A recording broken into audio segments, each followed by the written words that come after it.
الحمد للہ رب العالمین، الصلاۃ والسلام علی اشرف الانبیاء والمرسلین، رب اشرح لی صدری ویسر لی امری واحلل عقدۃ من لسانی یفقهوا قولی۔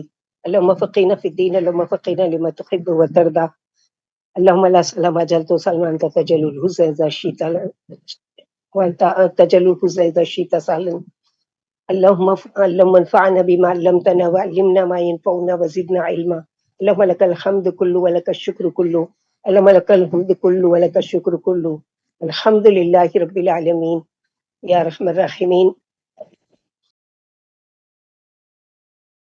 يشاء ومن يشرك بالله فقد ضل ضلالا بعيدا، إن يدعون من دونه إلا إناثا وإن يدعون إلا شيطانا مريدا، لعنه الله وقال لأتخذن من عبادك نصيبا مفروضا،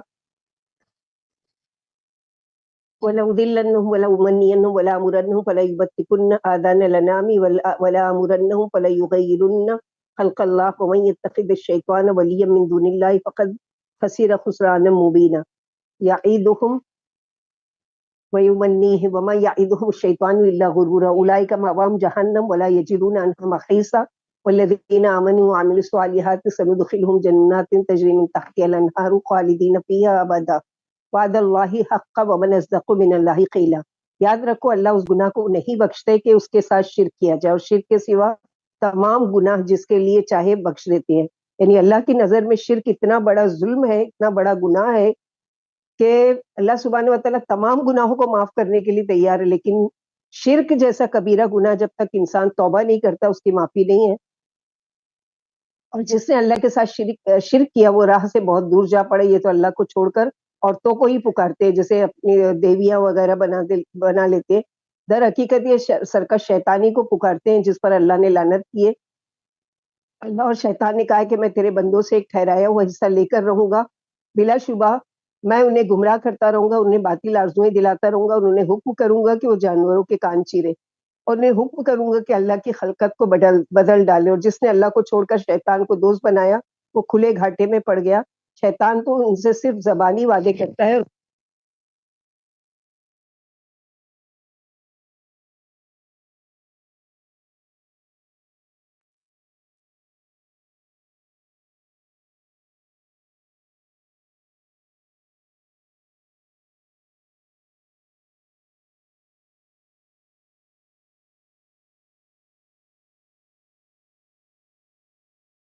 آواز بند ہو گئی آپ کی، آواز نہیں آتی ہے۔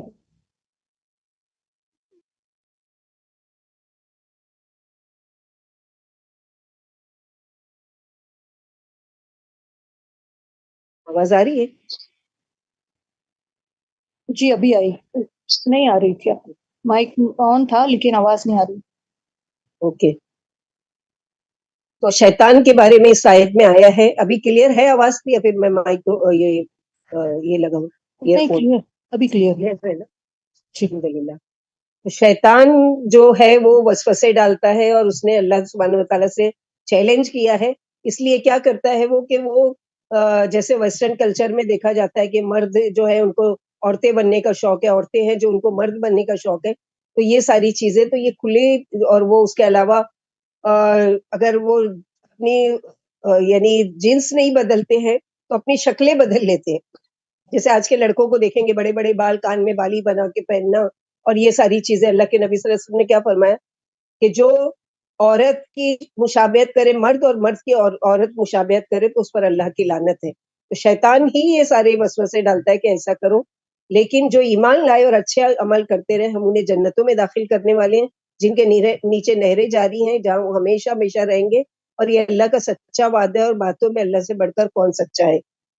تو یہاں پر یہ بتایا گیا کہ اپنی مرضی سے، یعنی اللہ سبحانہ و تعالیٰ نے تو نہیں ان کو حکم دیا کہ دیویوں کو کی پوجا کرو اور بتوں کی پوجا کرو، یہ دراصل شیطان تم کو وسوسے ڈالتا ہے۔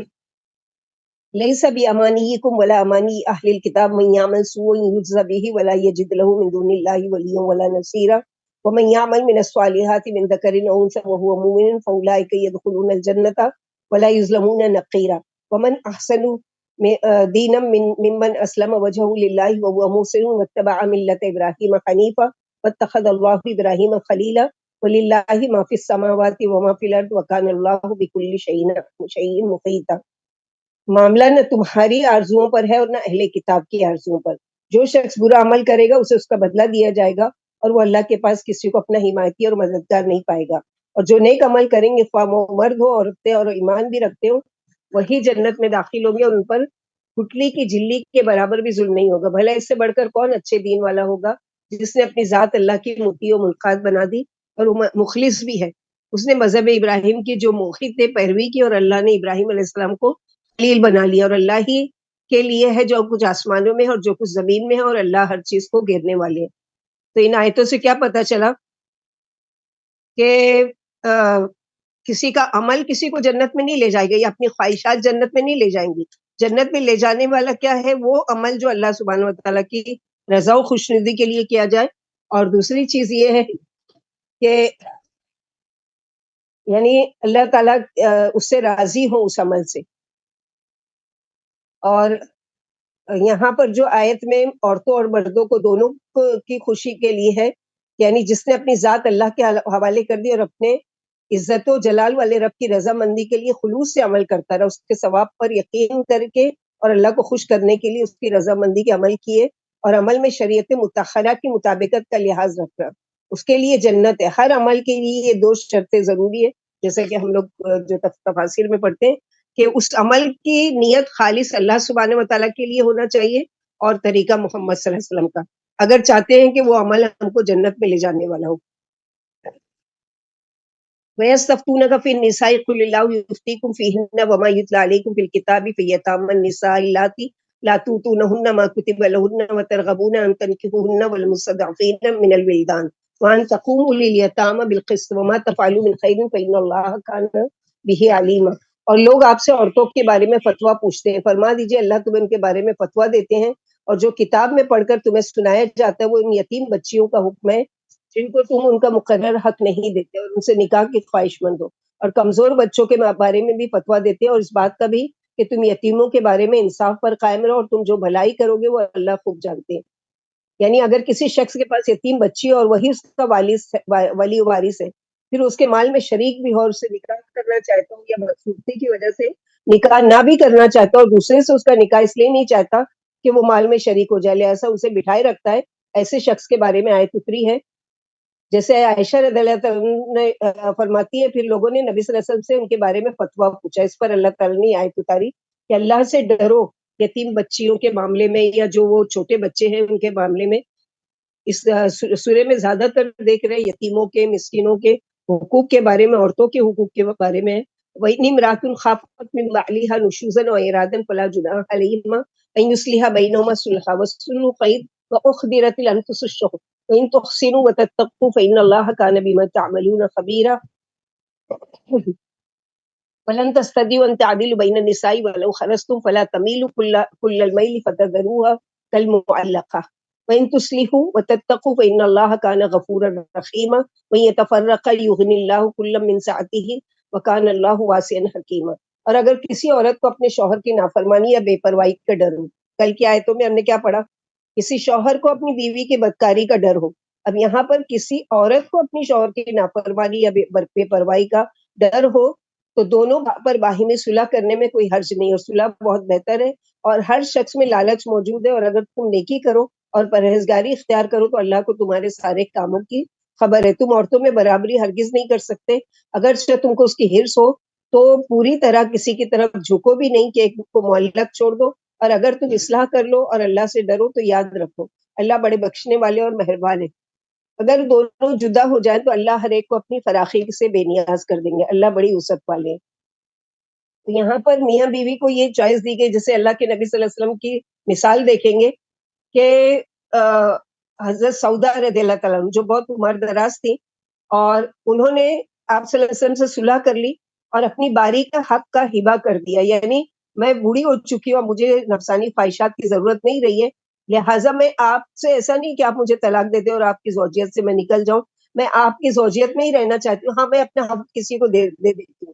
آپ نے جو یہ صورت اختیار کی تو اسی لیے کہ آپ کی امت پر آپ کی ابتدا کرنے کے یہ افضل ہے کیونکہ اللہ کو ملاپ جدائی سے پیارا ہے اسی لیے فرمائے کہ صلح بہتر ہے. یعنی اگر کوئی عورت مثلا شوہر بیزاری دکھا رہا ہے یا وہ کر رہا ہے اور ارادہ رکھتا ہے طلاق کا، تو عورت آپشن کرتے ہیں ٹھیک ہے میں اپنے کچھ حقوق ہے وہ میں چھوڑنے کو تیار ہوں لیکن مجھے طلاق مت دو. اور اس کی بجائے کیا کرے گی کہ یعنی جب وہ دیکھ رہی ہے کہ طلاق کی صورت میں اس کی کیا کیا نقصان ہے تو وہ اپنے حقوق کو چھوڑ کر اس کی زوجیت میں رہنے کے لیے تیار ہے. تو اس میں کوئی وہ نہیں ہے. دوسرے کے اگر تم نے دوسری بیوی کر لی، تم جو پہلے سے فائدہ اٹھا چکے ہو تو اس سے اتنی بے رغبتی اور اتنی بے مروتی نہیں کرو کہ ایک طرف جھک جاؤ اور دوسرے کو لٹکا کر چلو. تو یہاں پر یہی بتائے گا. پھر ابن ابی ملیکہ کہتے ہیں کہ یہ آیت عائشہ صدیقہ کے بارے میں اتری. نبی صلی اللہ علیہ وسلم کو ان سے بنسبت دیگر عورتوں سے زیادہ محبت تھی. جیسا کہ آپ بیویوں کے پاس باری باری جاتے تھے اور برابری قائم رکھتے، پھر اللہ سے دعا کیا کرتے تھے کہ اللہ یہ تو وہ تقسیم ہے جو میرے بس میں ہے، لیکن جو آپ کے اختیار میں میرے امکان سے باہر اس پر میری یعنی کسی کے لیے دل میں محبت ہے اس پر میری پکڑ نہیں کرنا. باقی میں حقوق جو ادا کرنا ہے پوری طریقے سے کوشش کرتا ہوں کہ سب کے برابر حقوق ادا کروں. وَلِلَّهِ مَا فِي السَّمَاوَاتِ وَمَا فِي الْأَرْضِ وَلَقَدْ وَصَّيْنَا الَّذِينَ أُوتُوا الْكِتَابَ مِنْ قَبْلِكُمْ وَإِيَّاكُمْ أَنِ اتَّقُوا اللَّهَ وَإِن تَكْفُرُوا فَإِنَّ لِلَّهِ مَا فِي السَّمَاوَاتِ وَمَا فِي الْأَرْضِ وَكَانَ اللَّهُ غَنِيًّا حَمِيدًا. وَلِلَّهِ مَا فِي السَّمَاوَاتِ وَمَا فِي الْأَرْضِ وَكَفَى بِاللَّهِ وَكِيلًا إِن يَشَأْ يُذْهِبْكُمْ أَيُّهَا النَّاسُ وَيَأْتِ بِآخَرِينَ وَكَانَ اللَّهُ عَلَى ذَلِكَ قَدِيرًا. مَنْ كَانَ يُرِيدُ ثَوَابَ الدُّنْيَا فَعِندَ اللَّهِ ثَوَابُ الدُّنْيَا وَالْآخِرَةِ وَكَانَ اللَّهُ سَمِيعًا بَصِيرًا.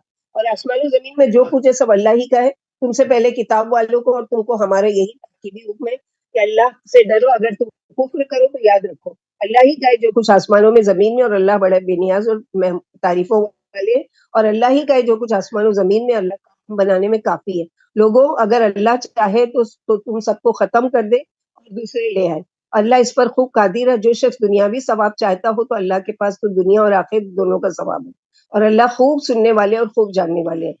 تو ہم کو صرف دنیا کی چاہت نہیں رکھنا ہے بلکہ کیا کرنا ہے کہ اللہ سے آخرت کے لیے بھی، جیسے اللہ مجھا ہمی الآخرہ، اللہ تعالیٰ میرا ہم اور غم آخرت کو بنا دیجئے. یعنی فکر زیادہ جو ہے وہ آخرت کی لگا دیجئے. دنیا کیا ہے کیسی بھی گزر جائے گی، لیکن آخرت کیا ہے مین ہے اور ہمیشہ اور باقی رہنے والی ہے. وہ خیر و ابقا، خیر بھی ہے اور باقی رہنے والی بھی ہے. یا ایھا الذین آمنوا کونوا قوامین بالقسط شہداء للہ ولو علی انفسکم او الوالدین والاقربین ان یکن غنیا او فقیرا فاللہ اولی بہما ولا تتبعوا الهوى ان تعدلوا وان تلووا او تعرضوا فان اللہ کان بما تعملون خبیرا. اے ایمان والو انصاف پر قائم رہو اور اللہ کے لیے گواہی دو، گو وہ تمہاری جانوں کے یا تمہارے ماں باپ کے یا رشتہ داروں کے خلاف کی نہ ہو. اگر کوئی مالدار ہو یا فقیر ہو تو اللہ تم دونوں کا تم سے زیادہ خیر خواہ ہے، لہٰذا عدل کرنے میں دل کی پیروی نہ کرو. اگر تم مڑو گے یا اراض کرو گے تو اللہ تمہارے عملوں سے باخبر ہے. یعنی یہاں پر اس آیت میں یہ بتایا جا رہا ہے کہ اگر تم کو کسی کی گواہی دینا پڑے تو یاد رکھو چاہے کہ قریبی رشتہ دار ان کے خلاف گواہی دینا پڑے اور وہ حق پر ہے، یعنی سامنے والا جو دوسرا ہے وہ حق پر ہے تو اس کے حق میں گواہی دو. اللہ سے ڈرو اس معاملے میں. یا ایھا الذین آمنوا آمنوا باللہ ورسولہ والکتاب الذی نزل علی رسولہ والکتاب الذی انزل من قبل ومن یکفر باللہ وملائکتہ وکتبہ ورسلہ والیوم الآخر فقد ضل ضلالا بعیدا. اے ایمان والو اللہ پر، اس کے رسول پر، اس کتاب پر جو اللہ نے اپنے رسول پر اتاری اور اس کتاب پر جو آپ سے پہلے اتاری گئی پر ایمان لے آؤ. جو شخص اللہ کو، اس کے فرشتوں کو، اس کی کتابوں کو، اس کے رسولوں کو اور پچھلے دن کو نہ مانے وہ راہ سے بہت دور بھٹک گیا. جیسے کیا پتہ چلا کہ اللہ پر ایمان لانے کے ساتھ ساتھ تمام رسولوں پر، فرشتوں پر، یوم آخرت پر، ہر چیز پر ایمان لانا ضروری ہے. اگر اس میں سے کسی ایک کا بھی انکار کرتے تو گویا وہ مسلمان نہیں ہے اور اسلام سے خارج ہو جاتا ہے. ان الذين امنوا ثم كفروا ثم امنوا ثم كفروا ثم ازدادوا كفرا لم يكن الله ليغفر لهم ولا ليهديهم سبيلا بشر المنافقين بان لهم عذابا اليما الذين يتخذون الكافرين اولياء من دون المؤمنين يبتغون عندهم العزة فإن العزة لله جميعا وقد نزل عليكم في الكتاب أن إذا سمعتم آيات الله يكفر بها ويستهزأ بها فلا تقعدوا معهم حتى يخوضوا في حديث غيره إنكم إذا مثلهم إن الله جعل المنافقين والكافرين في جهنم جميعا. یاد رکھو جو ایمان لائے پھر کافر، پھر ایمان لائے پھر کافر ہو گئے، پھر کفر میں اور سخت ہو گئے، اللہ انہیں بخشنے والے اور راہ دیکھی ہدایت دینے والے نہیں ہے، کیونکہ مذاق بنا لیا ہے دین کو. ایمان لا رہے پھر پلٹ جا رہے، پھر ایمان لا رہے پھر پلٹ جا رہے. تو ایسے لوگوں کی بخشش نہیں ہے الا یہ کہ وہ آخری مرتبہ میں توبہ کرے اور پھر نہ پلٹے دین سے۔ منافقوں کو خوشخبری سنا دیجیے کہ ان کے لیے دردناک عذاب ہے، جو مومنوں کو چھوڑ کر کافروں کو دوست بناتے ہیں۔ کیا یہ ان کے پاس عزت ڈھونڈتے ہیں؟ یاد رکھو ساری عزت اللہ کے قبضے میں ہے۔ یعنی عزت دینے والے کون ہیں؟ اللہ سبحانہ وتعالیٰ۔ اس نے تم پر کتاب میں یہ بات اتاری ہے کہ جب تم سنو کہ اللہ کی آیتوں کو نہیں مانا جا رہا ہے اور ان کا مذاق اڑایا جا رہا ہے، تو تم ان کے پاس مت بیٹھو جب تک وہ کسی اور بات میں نہ لگ جائے، ورنہ اس وقت تم بھی انہی کے مثل ہو جاؤ گے۔ یاد رکھو اللہ منافقوں کو اور کافروں کو سب کو جہنم میں جمع کرنے والا۔ تو ان آیتوں سے ہم کو تنبیہ دی جا رہی ہے کہ ایسی مجالس جہاں پر اللہ تعالیٰ کی آیتوں کا، جہاں پر اللہ کی باتوں کا، جہاں پر اللہ کے رسول صلی اللہ علیہ وسلم کا یا کسی شریعت کا مذاق اڑایا جا رہا ہے، تو بہتر یہ ہے کہ وہاں سے اٹھ جاؤ۔ اگر تم وہاں سے نہیں اٹھتے اور نہ دل میں اس کو برا جانتے ہو، تو یاد رکھو کہ تم انہی میں سے ہو جاؤ گے۔ اس چیز سے بہت ڈرنا چاہیے کہ کہیں وہ کام کرتے ہوئے اگر اللہ سبحانہ وتعالیٰ کی موت آئے تو کیا اللہ تعالیٰ کو کیا منہ دکھائیں گے اور کیا عمل لے کر جائیں گے۔ الذین یتربصون بکم فإن کان لکم فتح من اللہ قالوا ألم نكن معكم وإن كان للكافرين نصيب قالوا ألم نستحوذ عليكم ونمنعكم من المؤمنين والله يحكم بينكم يوم القيامة ولن يجعل الله للكافرين على المؤمنين سبيلا۔ جو تمہارے مصائب کے منتظر رہتے ہیں، اگر تمہیں اللہ کی طرف سے فتح نصیب ہو تو کہتے ہیں کیا ہم تمہارے ساتھی نہیں تھے؟ یعنی مال غنیمت کی لالچ میں بھاگے بھاگے آتے تھے منافقین۔ اور اگر کافروں کے لیے حصہ ہو تو کہتے ہیں کیا ہم تم پر مسلط نہ ہونے لگے تھے اور مسلمانوں سے تم کو نہیں بچایا تھا؟ یعنی جیسے بولتے ہیں نا تھالی کے بیگن میں ادھر کے بھی اور ادھر کے بھی، یعنی کافروں کی فتح دیکھتے تھے ان سے کیا کہتے تھے؟ ہم تمہارے ساتھ تھے نا مسلمانوں کے خلاف۔ اور جب مسلمانوں کو دیکھتے تھے کہ وہ مصیبت میں ہے تو کہتے ہیں کیا ہم تمہارے ساتھ نہیں تھے؟ تو قیامت کے دن اللہ تمہارے درمیان فیصلہ کرے گا اور اللہ کافروں کو مسلمانوں پر ہرگز بھی راہ نہیں دکھائیں گے۔ ان المنافقین یخادعون اللہ وهو خادعهم اذا قاموا الى الصلاة قاموا كسالى يراؤون الناس ولا يذكرون الله الا قليلا مذبذبین بین ذلك لا الہ هؤلاء ولا الہ هؤلاء ومن يضلل الله فلن تجد له سبیلا۔ بلا شبہ منافق اللہ کو دھوکہ دے رہے ہیں اور اللہ انہیں ان کے دھوکے کا بدلہ دینے والے ہیں۔ اور جب یہ نماز کو اٹھتے ہیں تو سست اٹھتے ہیں، لوگوں کو دکھلاتے ہیں اور اللہ کا ذکر بالکل نہیں کرتے۔ یہ لوگ تردد میں پڑے ہوئے، نہ ان کے ساتھ ہیں اور نہ ان کے ساتھ، اور جس کو اللہ گمراہ کر دے آپ اس کے لیے ہدایت کی کوئی راہ نہیں دکھاتے۔ تو یہاں پر جو اس آیت میں بتایا گیا کہ نماز میں سستی کس کی نشانی ہے؟ منافقین کی نشانی۔ اگر ہم سستی کاہلی کرتے ہیں تو یاد رکھیں کہ ویل للمصلین، خرابی ہے نمازیوں کے لیے، الذین هم فی صلاتہم ساہون، جو یا تو دکھاوے کی نماز پڑھتے ہیں اور یا پھر یہ ہے کہ سستی کاہلی سے بیزاری کے ساتھ آتے ہیں۔ اور اس کے علاوہ بھی کیا ہے، فوراً نماز پڑھ کے کھڑے نہیں ہونا ہے، بلکہ اس کے ساتھ کیا ہے، اللہ کا ذکر کرنا ہے۔ جیسے آپ صلی اللہ علیہ وسلم سلام پھیرنے کے بعد اللہ اکبر ایک مرتبہ 3 مرتبہ آپ کہتے تھے استغفر اللہ استغفر اللہ، اس کے بعد اللہم انت السلام، اور نماز کے بعد کے اذکار ہے، تو یہ سارے پڑھ کر آپ وہاں سے اٹھتے تھے۔ تو جلد بازی والی نماز بھی کیا ہے، اسی میں آ جائے گی کہ نماز پڑھے اور فوراً جا نماز لپیٹے اور کھڑے ہو گئے، یعنی اللہ کے ذکر میں دل نہیں لگ رہا ہے، اس کا مطلب۔ یا ایھا الذین آمنوا لا تتخذوا الکافرین اولیاء من دون المؤمنین اتریدون ان تجعلوا للہ علیکم سلطانا مبینا ان المنافقین فی الدرک الاسفل من النار ولن تجد لهم نصیرا الا الذین تابوا واصلحوا واعتصموا باللہ واخلصوا دینہم للہ فاولئک مع المؤمنین وسوف یؤتی اللہ المؤمنین اجرا عظیما ما یفعل اللہ بعذابکم ان شکرتم وآمنتم وکان اللہ شاکرا علیما۔ اے ایمان والو، مومنوں کو چھوڑ کر کافروں کو دوست نہ بناؤ۔ کیا اللہ کا صریح الزام اپنے آپ پر چاہتے ہو؟ یاد رکھو منافق آگ کے نیچے والے طبقے میں ہوں گے، یعنی مشرک لوگوں سے بھی زیادہ کس کو سزا ملے گی؟ منافقین کو۔ منافقین کون؟ جو زبان سے تو ایمان لاتے لیکن دل میں ان کے ایمان داخل نہیں ہوا، اور آپ ان کے لیے کوئی مددگار نہ پائیں گے مگر جنہوں نے توبہ کر لی۔ یعنی اللہ سبحانہ وتعالیٰ نے ہر گناہ کے بعد توبہ کا آپشن رکھا ہے کہ منافق ہے، مشرک ہے، کافر ہے یا اسلام سے خارج ہے، توبہ کر کے پلٹ کر آتا ہے تو اللہ سبحانہ وتعالیٰ کو تواب یعنی بہت زیادہ توبہ قبول کرنے والا پائے گا۔ اور اپنی اصلاح کر لی، اللہ کو مضبوط پکڑ لیا اور اللہ کے لیے اپنا دین خالص کر لیا، یہی ایمان والوں کے لیے ساتھ ہوں گے۔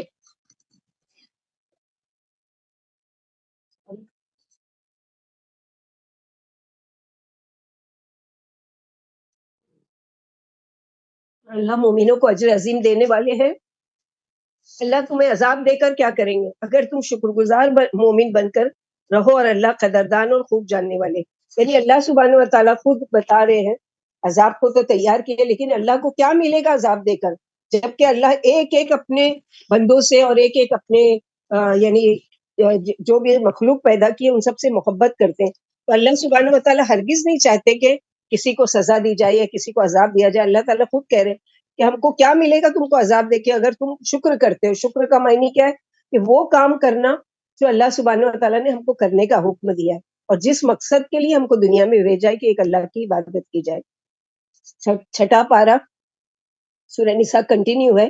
لا يحب الله الجهر بالسوء من القول الا من ظلم وكان الله سميعا عليما ان تبدوا خيرا او تخفوا او تعفوا عن سوء فان الله كان عفوا قديرا. اللہ بری بات پکارنے کو دوست نہیں رکھتے مگر جس پر ظلم کیا جائے، اور اللہ خوب سننے والے ہیں خوب جاننے والے ہیں. اگر تم ظاہر کر کے بھلائی کرو یا چھپا کر یا برائی کو معاف کر دو تو یاد رکھو اللہ بھی بڑے معاف کرنے والے اور بڑے قادر ہیں.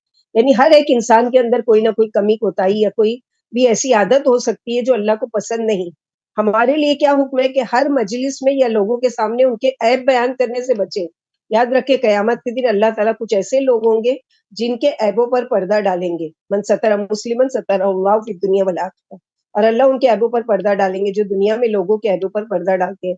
اگر آپ کی اصلاح کا ارادہ ہے، اور زیادہ تر گناہ زبان سے ہوتے ہیں، جیسے کہ آپ صلی اللہ علیہ وسلم نے فرمایا تم مجھے دو چیزوں کی ضمانت دو میں تم کو جنت کی ضمانت دیتا ہوں، ایک زبان اور ایک شرمگاہ. تو یہاں پر جو بتایا گیا کہ ہر ایک اپنے قصے بیان کرنے کے لیے یا زبان سے بد دعا نہیں کرنا چاہیے. ابن عباس رضی اللہ عنہ فرماتے اللہ کسی پر بد دعا کرنے کو پسند نہیں فرماتے. البتہ مظلوم ظالم پر بد دعا کر سکتا ہے، لیکن مظلوم کو بھی صبر کرنا ہی یعنی کر سکتا ہے، اجازت ہے کہ وہ اس کے خلاف بد دعا کرے، لیکن اگر وہ صبر کر لے تو اس کے لیے بہتر ہے. اسی طرح نبی صلی اللہ علیہ وسلم نے فرمایا دو گالی دینے والوں میں ابتدا کرنے والا مجرم ہوتا ہے بشرط یہ کہ مظلوم حد سے آگے نہ بڑھے. یعنی پہلے نے جو گالی دی پلٹ کے دوسرے نے دی، اگر اس سے آگے وہ بڑھ گیا تو وہ ظالم ہوگا، ورنہ پہلے کو سزا ملے گی. ایک شخص نے نبی صلی اللہ علیہ وسلم سے شکایت کی کہ میرا ہمسایہ مجھے تکلیفیں دیتا ہے. فرمایا اپنا سامان نکال کر سامنے رکھ دو. آخر اس شخص نے اپنا سامان نکال کر راستے میں پھینک دیا. جو شخص وہاں سے گزرتا پوچھتا کیا بات ہے، وہ جواب دیتا کہ میرا ہمسایہ مجھے بہت ستاتا ہے. گزرنے والے یہ کہتا وہ چلا جاتا ہے اللہ اس پر لعنت کر، اسے رسوا اور ذلیل کر. آخر اس کے پڑوسی نے آ کر کہا تم اپنے گھر چلو، اب میں تمہیں کبھی نہیں ستاؤں گا. تو یہاں اللہ سبحانہ و تعالیٰ عفو قدیرہ ہے. جب تم کسی کو ان تبدو خیرن او تخفوا، جب تم کوئی چیز اعلانیہ کرتے ہو، کوئی خیر کی بات یا چھپاتے ہو اور تم معاف کر دیتے ہو، برائی سے درگزر کر لیتے ہو، تو اللہ سبحانہ و تعالیٰ بھی تمہارے ساتھ عفو و درگزر کا معاملہ کرتے ہیں.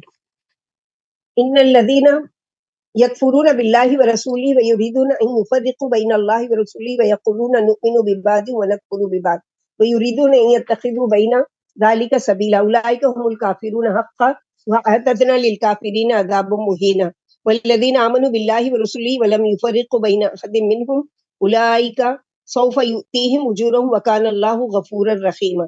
جو اللہ کو اور اس کے رسولوں کو نہیں مانتے اور اللہ اس کے رسولوں میں فرق کرنا چاہتے اور کہتے ہیں کہ بعض کو ہم مانتے ہیں بعض کو نہیں مانتے، اور اس کے درمیان ایک راہ بنانا چاہتے ہیں، وہی حقیقی کافر ہے. اور ہم نے کافروں کے لیے ذلت والا عذاب تیار کر رکھا، اور جن کا اللہ پر اور اس کے رسولوں پر ایمان ہے اور وہ ان میں سے کسی میں بھی فرق نہیں کرتے، ایسے کو اللہ ان کے عملوں کا اجر دینے والے ہیں اور اللہ بڑے بخشنے والے ہیں. یعنی یہودی جو تھے وہ کیا کرتے تھے کہ موسیٰ علیہ السلام کو تو مانتے تھے، ابراہیم علیہ السلام کو مانتے تھے، لیکن نبی صلی اللہ علیہ وسلم کو انکار کرتے تھے. نصارہ کیا کرتے تھے، عیسیٰ علیہ السلام کو اس قدر مانتے تھے کہ ان کو اللہ کا بیٹا بنا دیا. تو یہاں پر یہ کہ کوئی اگر تمام رسولوں کو بھی مانے اور کسی ایک کا بھی انکار کرے تو اس کا ایمان قابل قبول نہیں ہوگا.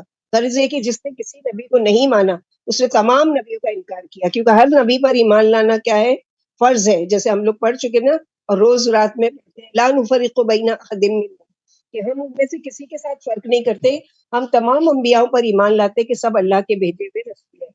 يسألك أهل الكتاب أن تنزل عليهم كتابا من السماء فقد أكبر من ذلك فقالوا أرنا الله جهرة فأخذتهم الصاعقة بظلمهم ثم اتخذوا العجل من بعد ما جاءتهم البينات فعفونا عن ذلك وآتينا موسى سلطانا مبينا ورفعنا فوقهم الطور بميثاقهم وقلنا لهم ادخلوا الباب سجدا وقلنا لهم لا تعدوا في السبت واخذنا منهم ميثاقا غلیظا.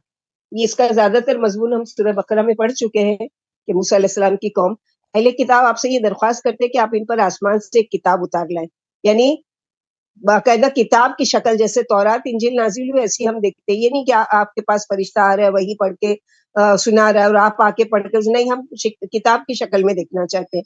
تو آپ صلی اللہ علیہ وسلم کو صبر کرتے تھے، ان کو جواب نہیں دیتے تھے، لیکن اللہ سبحانہ تعالیٰ جواب دے رہے ہیں کہ آپ تسلی رکھیے.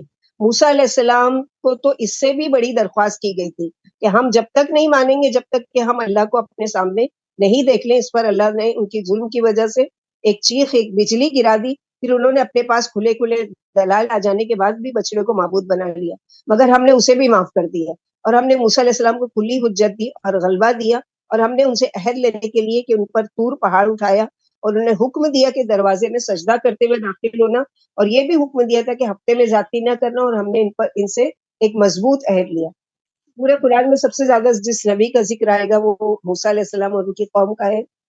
فبما نقضهم ميثاقهم وكفرهم بآيات الله وقتلهم الأنبياء بغير حق وقولهم قلوبنا غلف بل طبع الله عليها بكفرهم فلا يؤمنون إلا قليلا وبكفرهم وقولهم على مريم بهتانا عظيما وقولهم إنا قتلنا المسيح عيسى ابن مريم رسول الله وما قتلوا وما صلبوا ولكن شبه لهم وإن الذين اختلفوا فيه لفي شك منه ما لهم به من علم إلا اتباع الظن وما قتلوا يقينا بل رفعه الله إليه وكان الله عزيزا حكيما وإن من أهل الكتاب إلا ليؤمنن به قبل موته ويوم القيامة يكون عليهم شهيدا.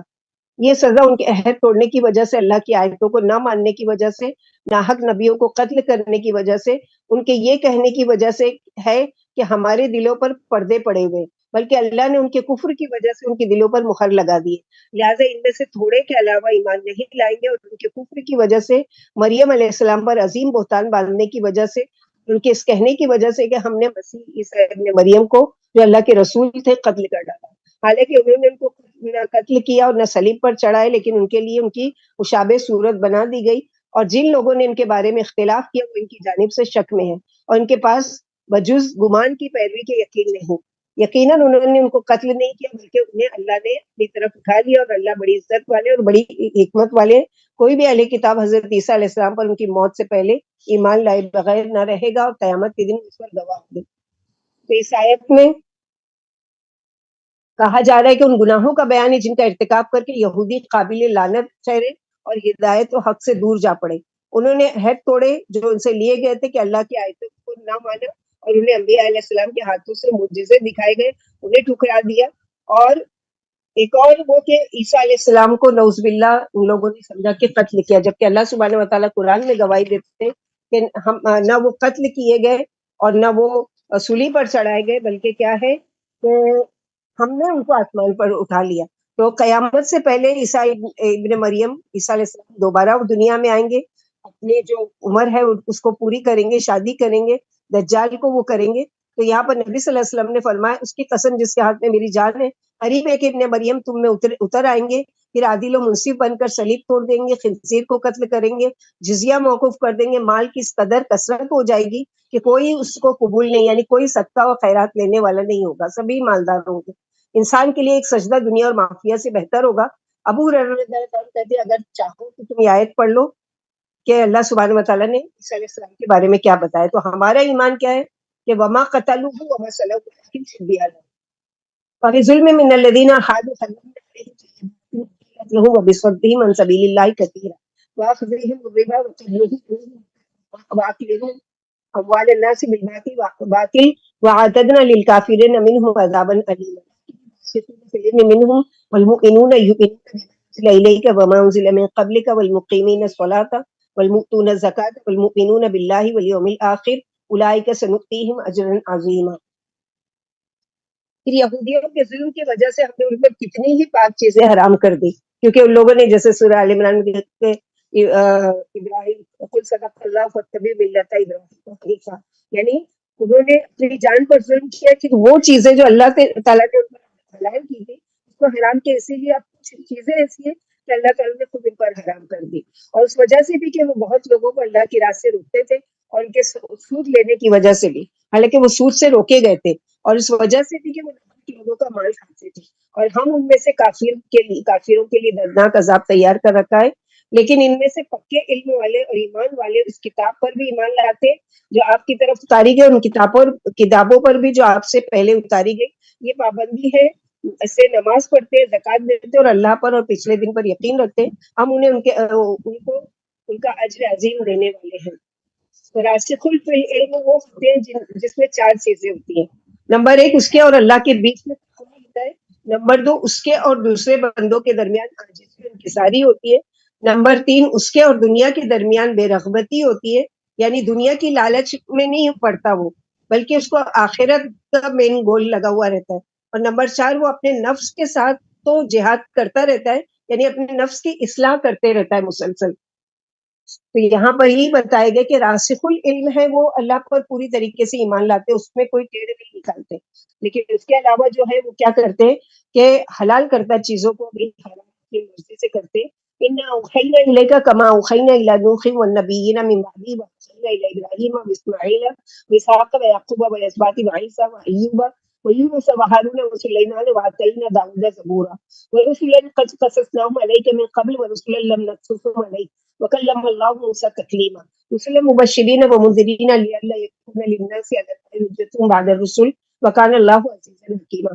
ہم نے آپ کی طرف اسی طرح وہی بھیجی جس طرح نوح علیہ السلام کی طرف اور ان کے بعد والے پیغمبروں کی طرف بھیجی تھی، اور ہم نے ابراہیم، اسماعیل اور اسحاق، یعقوب اور ان کی اولاد عیسیٰ، ایوب، یونس، ہارون اور سلیمان علیہ السلام کی طرف بھی وہی بھیجی تھی، اور ہم نے داؤد علیہ السلام کو زبور دی، اور ہم نے بہت سے نبیوں کے پاس وہی بھیجی تھی جو آپ سے پہلے تھے، جن میں سے ہم نے بعض کا حال آپ سے بیان کیا اور بعض کا بیان نہیں کیا۔ اور اللہ نے موسیٰ علیہ السلام سے کلام کیا، ہم نے رسول خوشخبری سنانے والے اور ڈرانے والے بنا کر بھیجے تاکہ رسولوں کے بعد لوگوں کی اللہ پر حجت باقی نہ رہے، اور اللہ بڑے غلبے والے اور پوری حکمت والے ہیں۔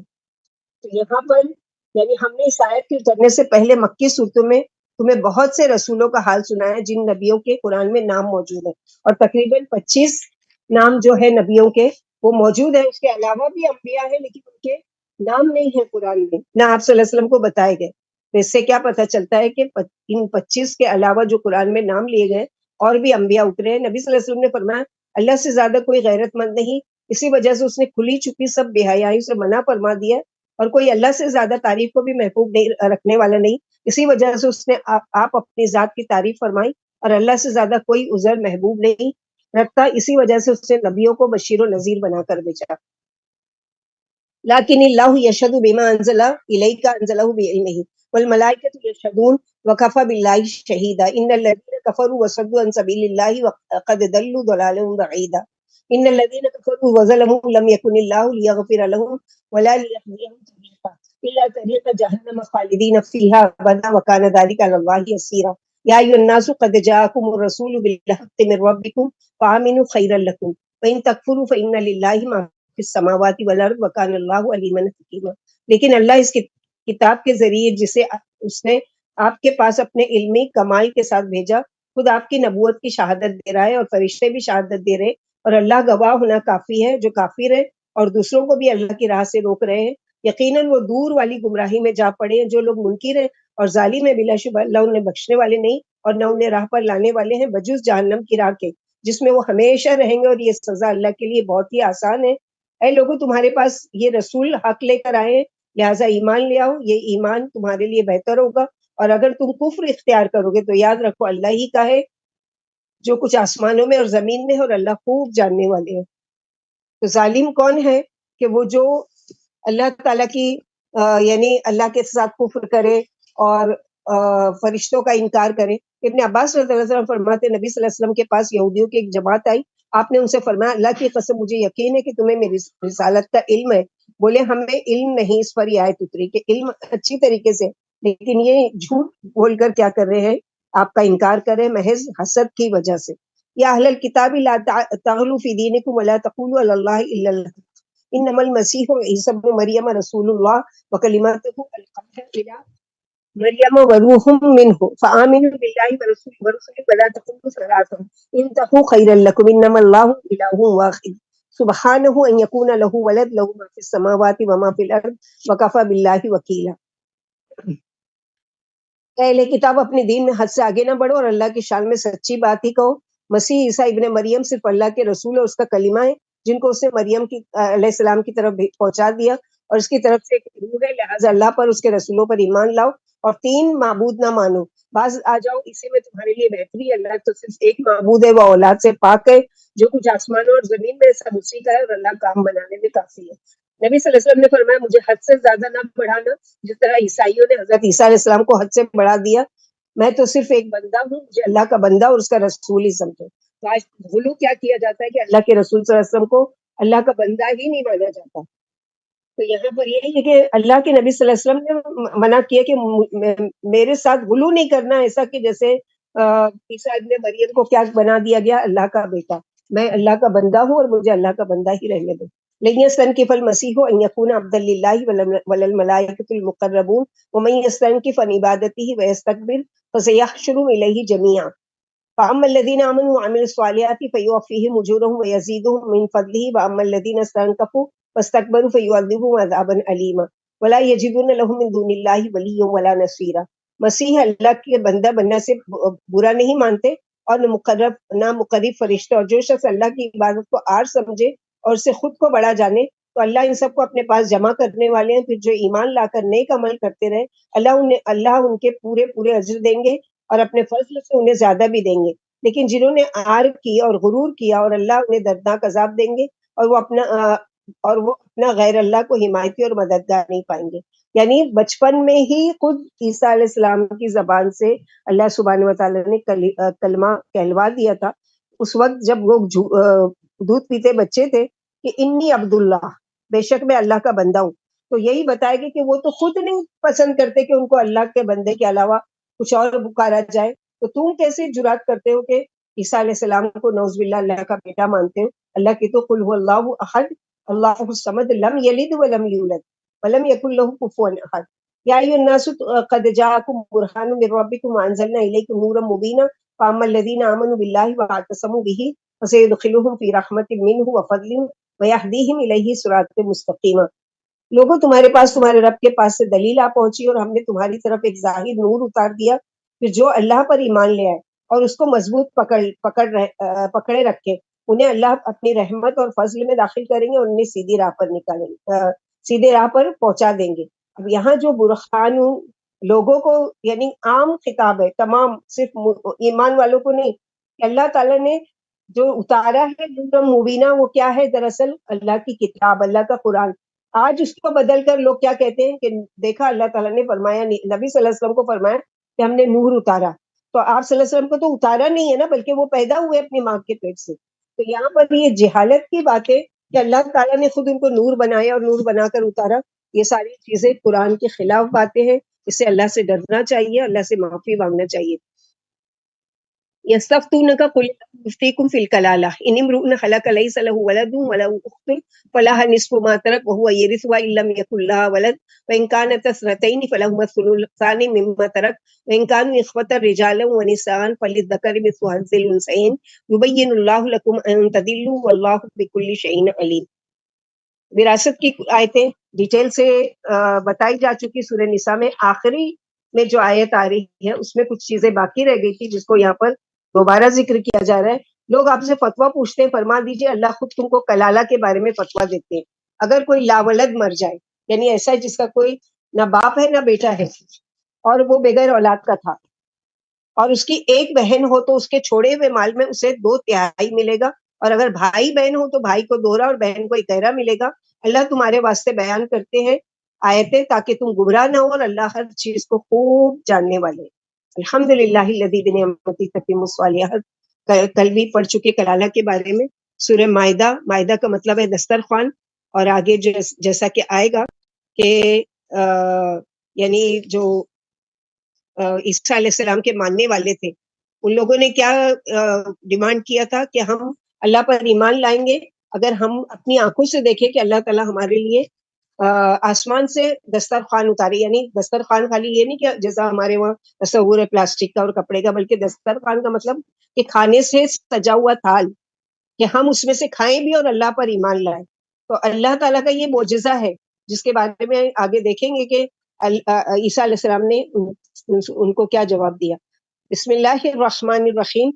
یا ایھا الذین آمنوا اوفوا بالعقود احلت لکم بہیمۃ الانعام الا ما یتلی علیکم غیر محل الصید وانتم حرم ان اللہ یحکم ما یرید. یا ایھا الذین آمنوا لا تحلوا شعائر اللہ ولا الشہر الحرام ولا الہدی ولا القلائد ولا آمین البیت الحرام یبتغون فضلا من ربهم ورضوانا واذا حللتم فاصطادوا ولا یجرمنکم شنآن قوم ان صدوکم عن المسجد الحرام ان تعتدوا وتعاونوا علی البر والتقوى ولا تعاونوا علی الاثم والعدوان واتقوا اللہ ان اللہ شدید العقاب. اور اللہ سبحانہ وتعالیٰ ایمان والوں کو خطاب کر کے کہہ رہے ہیں اے ایمان والو عہد پورے کرو. تم پر چرنے والے جانور علاقوں جانوروں کو جو تمہیں بتلائے جا چکے حلال کیے گئے ان کا حرام کی حالت میں شکار کرنا حلال نہیں. اللہ جو چاہتے ہیں حکم فرماتے ہیں اے ایمان والو اللہ کی نشانیوں کی توہین نہ کرو. نہ حرمت والے مہینوں کی، نہ قربانیوں کے جانوروں کی، نہ ان جانوروں کی جن کے گلوں میں پٹے پڑے ہوئے ہوں، اور نہ حرمت والے گھر کا قصد کرنے والوں کی جو اپنے رب کا فضل و خوشنودی چاہتے ہیں. اور جب تم حلال ہو جاؤ تو شکار کرو، یعنی حجیوں کے لیے کہ حج کی حالت میں احرام کی حالت میں شکار کرنا منع ہے. اور کسی قوم کی عداوت کے انہوں نے حرمت والی مسجد سے تمہیں روک دیا تھا، تمہیں اس بات پر آمادہ نہ کرے کہ تم زیادتی کرو، اور تم نیکی اور پرہیزگاری کے کاموں پر ایک دوسرے کی مدد کرو، گناہوں اور زیادتی کے کاموں پر مدد نہ کرو، اور اللہ ہی سے ڈرتے رہو. یاد رکھو اللہ سخت سزا دینے والے ہیں. ایک شخص نے ابن مسعود سے کہا مجھے کچھ نصیحت فرمائیے. فرمایا جب تم اللہ کا ایمان والوں سے خطاب سنو تو اسے کان لگا کر توجہ سے سنا کرو، کیونکہ صحابہ کرام جب یہ آیت آتی یا ایھا الذین آمنوا تو بڑے غور سے الرٹ ہو جاتے تھے کہ ہمارے لیے کوئی نہ کوئی حکم آیا ہے یا اللہ سبحانہ وتعالیٰ نے ہم کو کسی چیز سے منع کیا ہے. دوسری چیز اس میں ہے کہ احرام کی حالت میں شکار کرنے سے منع کیا ہے. ایسے ہی ہے اللہ تعالیٰ کا حکم کہ اللہ دیکھنا چاہتے ہیں کہ کون ہے جو اللہ تعالیٰ کا فرما بردار ہے. جیسے کہ ہم کو ابھی رمضان کا مہینہ آ رہا ہے اگلے ہفتے سے انشاءاللہ باذن اللہ، تو اللہ سبحانہ وتعالیٰ اس میں دیکھنا چاہتے ہیں کہ حلال کھانا ہمارے سامنے موجود ہوتا ہے. ہم دن بھر یعنی عام دنوں میں جتنا چاہے کھا سکتے ہیں پی سکتے ہیں، لیکن ان چند گھنٹوں میں کون ہے جو اللہ کی تقوی کو اختیار کرتے ہوئے رک جاتا ہے. اللہ یہ دیکھنا چاہتے ہیں. تو دراصل اللہ تعالیٰ کو مطلوب ہے تقوی. یہ نہیں ہے کہ تمہارا کھانا پینا یا چھڑانا یا بھوکا رکھنا اللہ کو پسند ہے، بلکہ دیکھنا چاہتے ہیں کہ کون ہے جو اس کے حکم سے حلال کو بھی، جیسے عام دنوں میں شکار حلال تھا ان کے لیے، لیکن احرام کی حالت میں شکار نہیں کرنا ہے، منع کر دیا گیا تھا. اسی طرح اللہ تعالیٰ دیکھنا چاہتے ہیں اللہ تعالیٰ کے احکامات پر کون ہے جو خوشی سے عمل کرنے والے. حرمت علیکم المیتۃ والدم ولحم الخنزیر وما اہل لغیر اللہ بہ والمنخنقۃ والموقوذۃ والمتردیۃ والنطیحۃ وما اکل السبع الا ما ذکیتم وما ذبح علی النصب وان تستقسموا بالازلام ذلکم فسق الیوم یئس الذین کفروا من دینکم فلا تخشوهم واخشونی الیوم اکملت لکم دینکم واتممت علیکم نعمتی ورضیت لکم الاسلام دینا ومن اضطر فی مخمصۃ غیر متجانف للاثم فإن اللہ غفور رحیم. تم پر مردار خون، سور کا گوشت، وہ جانور جس پر غیر اللہ کا نام پکارا گیا ہو. یہ سورہ بقرہ میں 4 چیزیں ہم پڑھ چکے. اب اس کے علاوہ کیا حرام ہے؟ گلا گھٹ کر خود سے مر جانے والا جانور، چوٹ کھا کر مرنے والا، اوپر سے گر کر مرنے والا، سینگ کی چوٹ سے مرنے والا، وہ جسے درندے چیر پاڑ کر کھا جائے، بجز اس کے جسے تم ذبح کرو اور جو بتوں کے نام پر ذبح کیا جاتا ہے، یہ سب حرام کر دیے گئے. تو آج ہم بولیں گے ہم بتوں کے نام پر نہیں کرتے، لیکن ہم آستانوں کے نام پر کرتے ہیں، ہم ولیوں اور بزرگوں کے نام پر کرتے ہیں. تو وہ ساری چیزیں حرام جو کسی اور کے نام پر یا کھائی جائے یا منگائی جائے یا ذبح کی جائے. اور تیروں کے ذریعے بانٹا ہوا بھی یہ تمام بدترین جرائم ہیں. آج کافر تمہارے دین سے نا امید ہو چکے، لہٰذا ان سے مروب نہ ہونا اور مجھے سے ڈرتے رہنا. آج میں تمہارے لیے تمہارا دین پورا کر چکا اور تم پر اپنی نعمت مکمل کر چکا اور تمہارے لیے دین اسلام سے راضی ہو گیا. کہ جو سخت بھوک میں مجبور ہو جائے اور گناہوں کی طرف جھکنے والا نہ ہو تو بلا شبہ اللہ بڑے بخشنے والے اور مہربان ہے. تو یہاں پر کچھ جانوروں کے لیے بتائے گئے کہ غیر اللہ کے نام پر ذبیحہ ہو یا غیر اللہ کے نام پر کوئی بھی کھانا ہو، اللہ تعالیٰ نے اس کو حرام کر دیا ہے. اور سب سے مین آیت اس میں کیا ہے کہ الیوم اکملت لکم دینکم، یعنی ابن عباس رضی اللہ عنہ فرماتے ہیں دین سے اسلام مراد ہے. حق تعالیٰ نے اپنے محبوب نبی اور ایمان والوں کو بتایا کہ میں نے ان کو ایک مکمل دین دے دیا ہے، اس میں قیامت تک کمی بیشی کی ضرورت نہیں ہوگی. جس دین کو اللہ نے مکمل کیا اس میں کمی کا امکان ہی نہیں، اور جس دین میں اللہ سے راضی ہو گئے اس میں اس کی ناراضگی کی گنجائش ہی نہیں ہے. ہم نے اپنی مرضی سے کیا کیا، اپنی طرف سے دین میں زیادتی شروع کر دی کہ نعوذ باللہ اللہ کے نبی صلی اللہ علیہ وسلم نے یا بتانا بھول گئے تھے، یا پھر یہ ہے کہ اللہ تعالیٰ نعوذ باللہ بتانا بھول گئے تھے اور پھر بدعت شروع کر دی. تو یہاں پر یہی بتایا گیا. اور یہ حجۃ الوداع کے موقع پر آخری آیت اتری، اس میں اللہ تعالیٰ نے جب بتایا تو اللہ کے نبی صلی اللہ علیہ وسلم نے تمام لوگ جو 1,24,000 لوگ آپ صلی اللہ علیہ وسلم کے ساتھ حج کرنے کے لیے آئے تھے، سب کو گواہ بنا کر کہا کہ کیا تم گواہی دیتے ہو کہ میں نے اللہ کا پیغام پہنچا دیا؟ تو سب نے گواہی دی کہ ہاں، ہم آپ کی گواہی دیتے کہ آپ نے پوری امانت کے ساتھ اللہ تعالیٰ کا دین پہنچا دیا. تو زندگی میں ہی آپ کے مکمل ہو گیا تھا. اب آپ یہ جو اسلام دین ہے، دین مذہب ہے اسلام، اس سے نہ کوئی چیز نکالی جائے گی نہ اس میں کوئی نئی چیز داخل کی جائے گی. اور جو ایسا کرے گا وہ یا تو شرکیہ عمل کر رہا ہے تو مشرک کہلائے گا، اور یا پھر بدعت کا عمل کرے گا تو بدعتی کہلائے گا. اور بدعتی کا انجام بہت ہی برا ہے کہ اللہ کے نبی صلی اللہ علیہ وسلم کی ناراضگی مول لے رہا ہے. یسألونک ماذا احل لهم قل احل لكم الطیبات وما علمتم من الجوارح مقلبین تعلمونهن مما علمکم اللہ وکلوا مما امسکنا علیکم واذکروا اسم اللہ علیہ واتقوا اللہ ان اللہ سریع الحساب. لوگ آپ سے پوچھتے ہیں کہ ان کے لیے کون کون سے جانور حلال ہیں، یعنی وہ شکار کیا کرتے تھے اور ذبح کیا کرتے تھے تو پوچھتے تھے کہ کون سے جانور حلال ہیں. آپ فرما دیجئے تمہارے لیے پاکیزہ جانور حلال ہے، اور جن شکار کرنے والے جانوروں کو تم سکھا لو کہ انہیں بعض وہ سکھا دو جو کچھ تمہیں اللہ نے سکھایا ہے، تو تم وہ شکار کھا لو جسے وہ تم پر روک لے، اور اس پر اللہ کا نام لو اور اللہ سے ڈرتے رہو. یاد رکھو اللہ جلدی حساب لینے والے. یعنی ایک تو تم تیر پھینک کر بسم اللہ کہہ کر اگر کسی جانور کو ذبح کر رہے ہو تو وہ بھی حلال ہے. ایک کسی جانور کو مثلا کتے کو چھوڑ رہے ہو، اب اس کو بسم اللہ کہہ کر وہ کر رہے ہو اور وہ شکار کر کے لاتا ہے تو وہ بھی تمہارے لیے حلال ہے، کیونکہ تم نے کیا کیا، اس کو ایک ذبح کا ذریعہ بنایا لیکن تم نے اللہ کا نام لیا. کھانے سے پہلے اسی لیے بسم اللہ پڑھنے کا حکم ہے، جیسا کہ روایت ہے کہ نبی صلی اللہ علیہ وسلم نے عمرو بن ابی سلمہ سے کہا کہ بسم اللہ پڑھ کر سیدھے ہاتھ سے اپنے سامنے سے کھاؤ. صحابہ نے پوچھا یا رسول اللہ صلی اللہ علیہ وسلم، 9 مسلم ہمارے پاس گوشت لاتے ہیں، ہمیں معلوم نہیں کہ ان پر بسم اللہ پڑھی گئی ہے یا نہیں. فرمائے بسم اللہ پڑھ کر کھا لیا کرو. جابر والی مرفوع حدیث میں ہے اگر کوئی اپنے گھر میں داخل ہو اور داخل ہوتے وقت اور کھانا کھاتے وقت بسم اللہ پڑھ لے تو شیطان کہتا ہے آج نہ مجھے تمہارے یہاں آرام ملے گا اور نہ کھانا. اگر داخل ہوتے وقت اور کھانا کھاتے وقت بسم اللہ نہ پڑھی جائے تو کہتا ہے آج تمہارے یہاں میرا آرام ٹھہرنے کی جگہ بھی ہے اور تمہارے کھانے بھی میں شریک ہوں. اليوم أحل لكم الطيبات وطعام الذين أوتوا الكتاب حل لكم وطعامكم حل لهم والمحصنات من المؤمنين والمحصنات من الذين أوتوا الكتاب من قبلكم إذا آتيتموهن أجورهن محسنين غير مسافحين ولا متخذي أخدان ومن يكفر بالإيمان فقد حبط عمله وهو في الآخرة من الخاسرين. آج تمہارے لیے تمام پاکیزہ چیزیں حلال کی گئی اور تمہارے لیے اہل کتاب کا ذبیحہ بھی حلال ہے اور تمہارا ذبیحہ ان کے لیے حلال ہے، اور ایمان والی پاک دامن عورتیں بھی اور اہل کتاب کی پاک دامن عورتیں بھی تمہارے لیے حلال ہے. جب تم ان کے مہر ادا کرو اور ان سے نکاح کر لو، نہ ان سے اعلانیہ بدکاری کرو نہ پوشیدہ دوستی، اور جو کوئی ایمان کے ساتھ کفر کرے اس کے عمل غارت ہو جائیں گے اور وہ آخرت میں نقصان اٹھائے گا. اور جو کوئی ایمان کے ساتھ کفر کرے اس کے عمل غارت ہو جائیں گے اور آخرت میں نقصان اٹھانے والوں میں سے ہو جائے گا. یا ایھا الذین آمنوا اذا قمتم الی الصلاۃ فاغسلوا وجوہکم وایدیکم الی المرافق وامسحوا برؤوسکم وارجلکم الی الکعبین وان کنتم جنبا فطہروا وان کنتم مرضی او علی سفر او جاء احد منکم من الغائط او لامستم النساء فلم تجدوا ماء فتیمموا صعیدا طیبا فامسحوا بوجوہکم وایدیکم منہ ما یرید اللہ لیجعل علیکم من حرج ولکن یرید لیطہرکم ولیتم نعمتہ علیکم لعلکم تشکرون. اے ایمان والو، وضو کا بیان ہے، یہاں وضو کا طریقہ سکھایا جا رہا ہے، لیکن مکمل وضو کا طریقہ باقی کا کس سے سیکھیں گے؟ آپ صلی اللہ علیہ وسلم سے. اے ایمان والے، جب تم نماز کے لیے کھڑے ہو تو اپنے چہروں کو اور ماں کونیوں کے ہاتھوں کو دھو لو اور اپنے سروں کا مسح کر لو اور پیروں کو ٹخنوں سمیت دھو لو. اب یہ کیا ہے؟ وضو کے فرائض میں سے 4 چیزیں ہیں. اور اگر تم ناپاک ہو تو غسل کر لو، اور اگر تم بیمار ہو یا سفر میں ہو یا تم میں سے کوئی قضائی حاجت سے آیا ہو یا تم نے عورتوں سے مباشرت کی ہو، پھر تم پانی نہ پاؤ تو پاکیزہ مٹی سے تیمم کر لو اور اسے اپنے چہروں اور ہاتھوں پر رکھ لو. اللہ پاک تم پر تنقید ڈالنا نہیں چاہتے بلکہ تمہیں پاک رکھنا چاہتے تاکہ تم پر اپنی نعمت تمام کرے. تو یہ چیز بتا دی گئی ہے، اور وضو سے پہلے بسم اللہ پڑھنے کا حکم دیا. اب یہ سارے طریقے کون سکھا رہے ہیں؟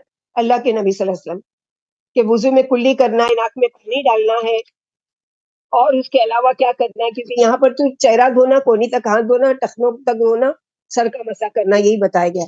لیکن باقی کے اعضاء یعنی ناک میں پانی ڈالنا، کان میں یہ کلی کرنا، یہ ساری چیزیں، اور پھر وضو کے بعد کی دعا جیسے کہ ہم لوگ. لیکن اگر کوئی پانی نہیں پائے اور اس کی مجبوری ایسی جگہ چلا گیا جہاں دور دور تک پانی ہے، یا پانی تو ہے اس کے پاس لیکن اتنا ہے کہ پینے کے لیے اگر نہیں پیے گا تو کیا ہے، پیاس کی وجہ سے مر جانے کا خطرہ، اور دور تک پانی کا نام و نشان بھی نہیں ہے. تو وہ کیا کرے کہ پاک مٹی لے اور اس کو جھاڑے، اور جھاڑنے کے بعد اپنے ہاتھ کو مارے اس پر اور پھونکے، اور اپنے چہروں اور اپنے یعنی اوپر کی طرف ہتھیلیوں سے کونی تک اس طرح وہ کر لے، اس کے لیے وہ کافی ہو جائے گا. تیمم کا طریقہ، غسل کی بھی ضرورت ہے تو تیمم اس کے لیے کافی ہو جائے گا. وَاذْكُرُوا نِعْمَةَ اللَّهِ عَلَيْكُمْ وَمِيثَاقَهُ الَّذِي وَاثَقَكُم بِهِ إِذْ قُلْتُمْ سَمِعْنَا وَأَطَعْنَا وَاتَّقُوا اللَّهَ إِنَّ اللَّهَ عَلِيمٌ بِذَاتِ الصُّدُورِ. يَا أَيُّهَا الَّذِينَ آمَنُوا كُونُوا قَوَّامِينَ لِلَّهِ شُهَدَاءَ بِالْقِسْطِ وَلَا يَجْرِمَنَّكُمْ شَنَآنُ قَوْمٍ عَلَىٰ أَلَّا تَعْدِلُوا اعْدِلُوا هُوَ أَقْرَبُ لِلتَّقْوَىٰ وَاتَّقُوا اللَّهَ إِنَّ اللَّهَ خَبِيرٌ بِمَا تَعْمَلُونَ. وَعَدَ اللَّهُ الَّذِينَ آمَنُوا وَعَمِلُوا الصَّالِحَاتِ لَهُم مَّغْفِرَةٌ وَأَجْرٌ عَظِيمٌ والذین کفروا وکذبوا بآیاتنا اولئک اصحاب الجحیم. یا ایھا الذین آمنوا اذکروا نعمت اللہ علیکم اذا ہم قوم ان یبسطوا الیکم ایدیہم فکف ایدیہم عنکم واتقوا اللہ وعلی اللہ فلیتوکل المؤمنون. اور اپنے اوپر والی اللہ کی نعمتیں یاد کرو، اس کے قول اقرار کو بھی جو اس نے تم سے لیا ہے جبکہ تم نے سننے اور ماننے کا انکار کیا تھا، اور اللہ ہی سے ڈرتے رہو، اور یاد رکھو اللہ دلوں کی باتیں خوب جانتے ہیں. اے ایمان والو، اللہ کے لیے حق پر قائم رہنے والے بنو اور انصاف سے گواہی دینے والے رہو، اور کسی قوم کی دشمنی تمہیں اس بات پر آمادہ نہ کرے کہ تم انصاف نہ کرو. انصاف کرو، انصاف پرہیزگاری سے بہت قریب ہے، اور اللہ سے ڈرو، یاد رکھو اللہ تمہارے عملوں سے اچھی طرح سے باخبر ہے. اللہ نے ایمان والوں اور اچھے عمل والوں سے وعدہ فرمایا ہے کہ انہی کے لیے بخشش اور بڑا بھاری ثواب ہے، اور کافر اور ہماری آیتیں جھٹلانے والے ہی جہنمی ہیں. اے ایمان والوں، اپنے اوپر اللہ کی نعمتیں یاد کرو. جب ایک قوم نے تم پر دست درازی کرنی چاہیے تو اللہ نے تم سے اس کے ہاتھ روک دیے، اور اللہ سے ڈرو، اور ایمان والے اللہ ہی پر بھروسہ کرتے ہیں. نعمان بن بشیر فرماتے ہیں میرے والد نے مجھے کوئی چیز ہبہ کی، ان سے میری ماں عمرو بنت رواحہ نے کہا، میں اس وقت تک یعنی شارٹ میں ہم سمجھتے ہیں کہ یہ صحابی نعمان بن بشیر، انہوں نے کیا کیا، اپنے ایک بچے کو کچھ دیا. اب ان کی بیوی کہتی ہے کہ نہیں، میں اس پر گواہ نہیں بنوں گی جب تک کہ آپ رسول اللہ صلی اللہ علیہ وسلم سے جا کر نہیں پوچھو. تو رسول اللہ صلی اللہ علیہ وسلم سے پوچھا تو انہوں نے کہا کہ کیا تم نے باقی کی اولادوں کو بھی دی ہے وہ چیز؟ تو کہا کہ نہیں. تو کہا کہ پھر یا تو باقی کو دو یا پھر اس کو بھی مت دو. اور اس طرح انہوں نے ہبہ کی ہوئی چیز واپس لے لی، کیونکہ یہ ظلم ہے، کسی کے حق میں ناانصافی ہے. کہ انصاف سے کام لو اپنی اولادوں کے حق میں، یا جہاں کہیں بھی ضرورت پڑے، چاہے کہ وہ قریبی ہو لیکن کیا ہے، انصاف کرو ان کے ساتھ. وَلَقَدْ أَخَذَ اللَّهُ مِيثَاقَ بَنِي إِسْرَائِيلَ وَبَعَثْنَا مِنْهُمُ اثْنَيْ عَشَرَ نَقِيبًا وَقَالَ اللَّهُ إِنِّي مَعَكُمْ لَئِنْ أَقَمْتُمُ الصَّلَاةَ وَآتَيْتُمُ الزَّكَاةَ وَآمَنْتُم بِرُسُلِي وَعَزَّرْتُمُوهُمْ وَأَقْرَضْتُمُ اللَّهَ قَرْضًا حَسَنًا لَأُكَفِّرَنَّ عَنكُمْ سَيِّئَاتِكُمْ وَلَأُدْخِلَنَّكُمْ جَنَّاتٍ تَجْرِي مِن تَحْتِهَا الْأَنْهَارُ فمن كفر بعد ذلك منكم فقد ضل سواء السبيل فبما نقضهم ميثاقهم لعناهم وجعلنا قلوبهم قاسية يحرفون الكلم عن مواضعه ونسوا حظا مما ذكروا به ولا تزال تطلع على خائنة منهم إلا قليلا منهم فاعف عنهم واصفح إن الله يحب المحسنين.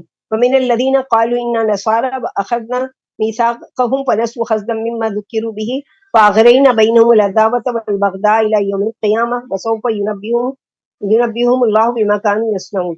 بلا شبہ اللہ نے اسرائیلیوں سے عہد لیا اور ہم نے ان میں سے 12 سردار کھڑے کیے، اور اللہ نے فرما دیا دیکھو میں تمہارے ساتھ ہوں اگر تم نماز قائم رکھو گے، زکوٰۃ دیتے رہو گے، میرے پیغمبروں پر ایمان لے آؤ، انہیں تقویت پہنچاؤ اور اللہ کو اچھا قرض دو تو میں یقیناً تم سے تمہاری برائیاں مٹا دوں گا، اور ضرور تمہیں ان جنتوں میں داخل کروں گا جن میں نہریں جاری ہیں.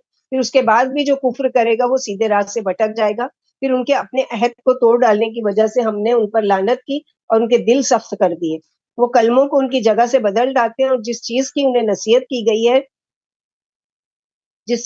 نصیحت کی گئی وہ اس میں سے ایک بڑا حصہ بھول جاتے ہیں، اور آپ کو ان کی خیانت کی برابر خبر ہوتی رہے گی. علاوہ ان میں سے جو چند اشخاص کے لہٰذا آپ انہیں معاف فرما دیجئے، ان سے درگزر کیجئے. واقعی اللہ مخلصوں کو محبوب رکھتے ہیں. اور جو عیسائیت کے دعوے دار ہیں ہم نے ان سے بھی عہد لے لیا تھا، انہیں بھی جو کچھ نصیحت کی گئی تھی اس میں سے ایک بڑا حصہ بھول بیٹھے. آخر ہم نے قیامت تک کے لیے ان میں بعض بغض و عداوت ڈال دی، اور اللہ انہیں ان کی کرتوتوں کی مستقبل میں خبر ضرور دے دیں گے۔ تو یہاں اللہ سبحانہ و تعالیٰ اسرائیلیوں کی بدعہدی اور اس کے بعد مسلمانوں کو کہ تم اپنے عہد کو پورا کرو اور تم ان کی طرح نہ بن جاؤ کہ جنہوں نے اللہ تعالیٰ کے ساتھ بدعہدی کی یا اللہ کی باتوں کا انکار کیا۔ یا اہل الکتاب قد جاءکم رسولنا یبین لکم کثیرا مما کنتم تخفون من الکتاب ویعفو عن کثیر قد جاءکم من اللہ نور وکتاب مبین یہدی بہ اللہ من اتبع رضوانہ سبل السلام ویخرجہم من الظلمات الی النور بإذنہ ویہدیہم الی صراط مستقیم۔ اے اہل کتاب، تمہارے پاس ہمارا رسول آ چکا جو تم سے بہت سی وہ چیزیں بیان کرتا ہے جن کو تم کتاب میں چھپایا کرتے تھے، اور بہت سی باتوں کو تو اللہ تعالیٰ نے ویسے ہی معاف کر دیا۔ تمہارے پاس اللہ کی طرف سے روشنی اور روشن کتاب آ گئی ہے، حق تعالیٰ اس سے اس کو ہدایت دیتے ہیں جو اس کی رضا کا جو رضا چاہتا ہے اور سلامتی کی راہوں کی پیروی کرتا ہے، اور اللہ اپنی توفیق سے انہیں تاریکیوں سے نور کی طرف نکال لاتے اور انہیں سیدھی راہ کی ہدایت دیتے ہیں۔ تو اللہ سبحانہ و تعالیٰ بار بار ہم کو یہودیوں کی مثال، نصرانیوں کی مثال، اہل کتاب کی مثال کیوں؟ کہ تم اپنی اصلاح کرو کہ دراصل ان کی طرح نہیں بنو، کیونکہ اللہ تعالیٰ نے ان کی سزا بھی بتا دی ہے۔ تو تم چاہتے ہو کہ کیا ان کی سزا کی طرح تم کو سزا ملے؟ اگر نہیں چاہتے تو ان کی جیسے عمل بھی مت کرو۔ لقد کفر الذین قالوا ان اللہ هو المسیح ابن مریم قل فمن یملک من اللہ شیئا ان اراد ان یہلک المسیح ابن مریم وامہ ومن فی الارض جميعا وللہ ملک السماوات والارض وما بینہما یخلق ما یشاء واللہ علی کل شیء قدیر۔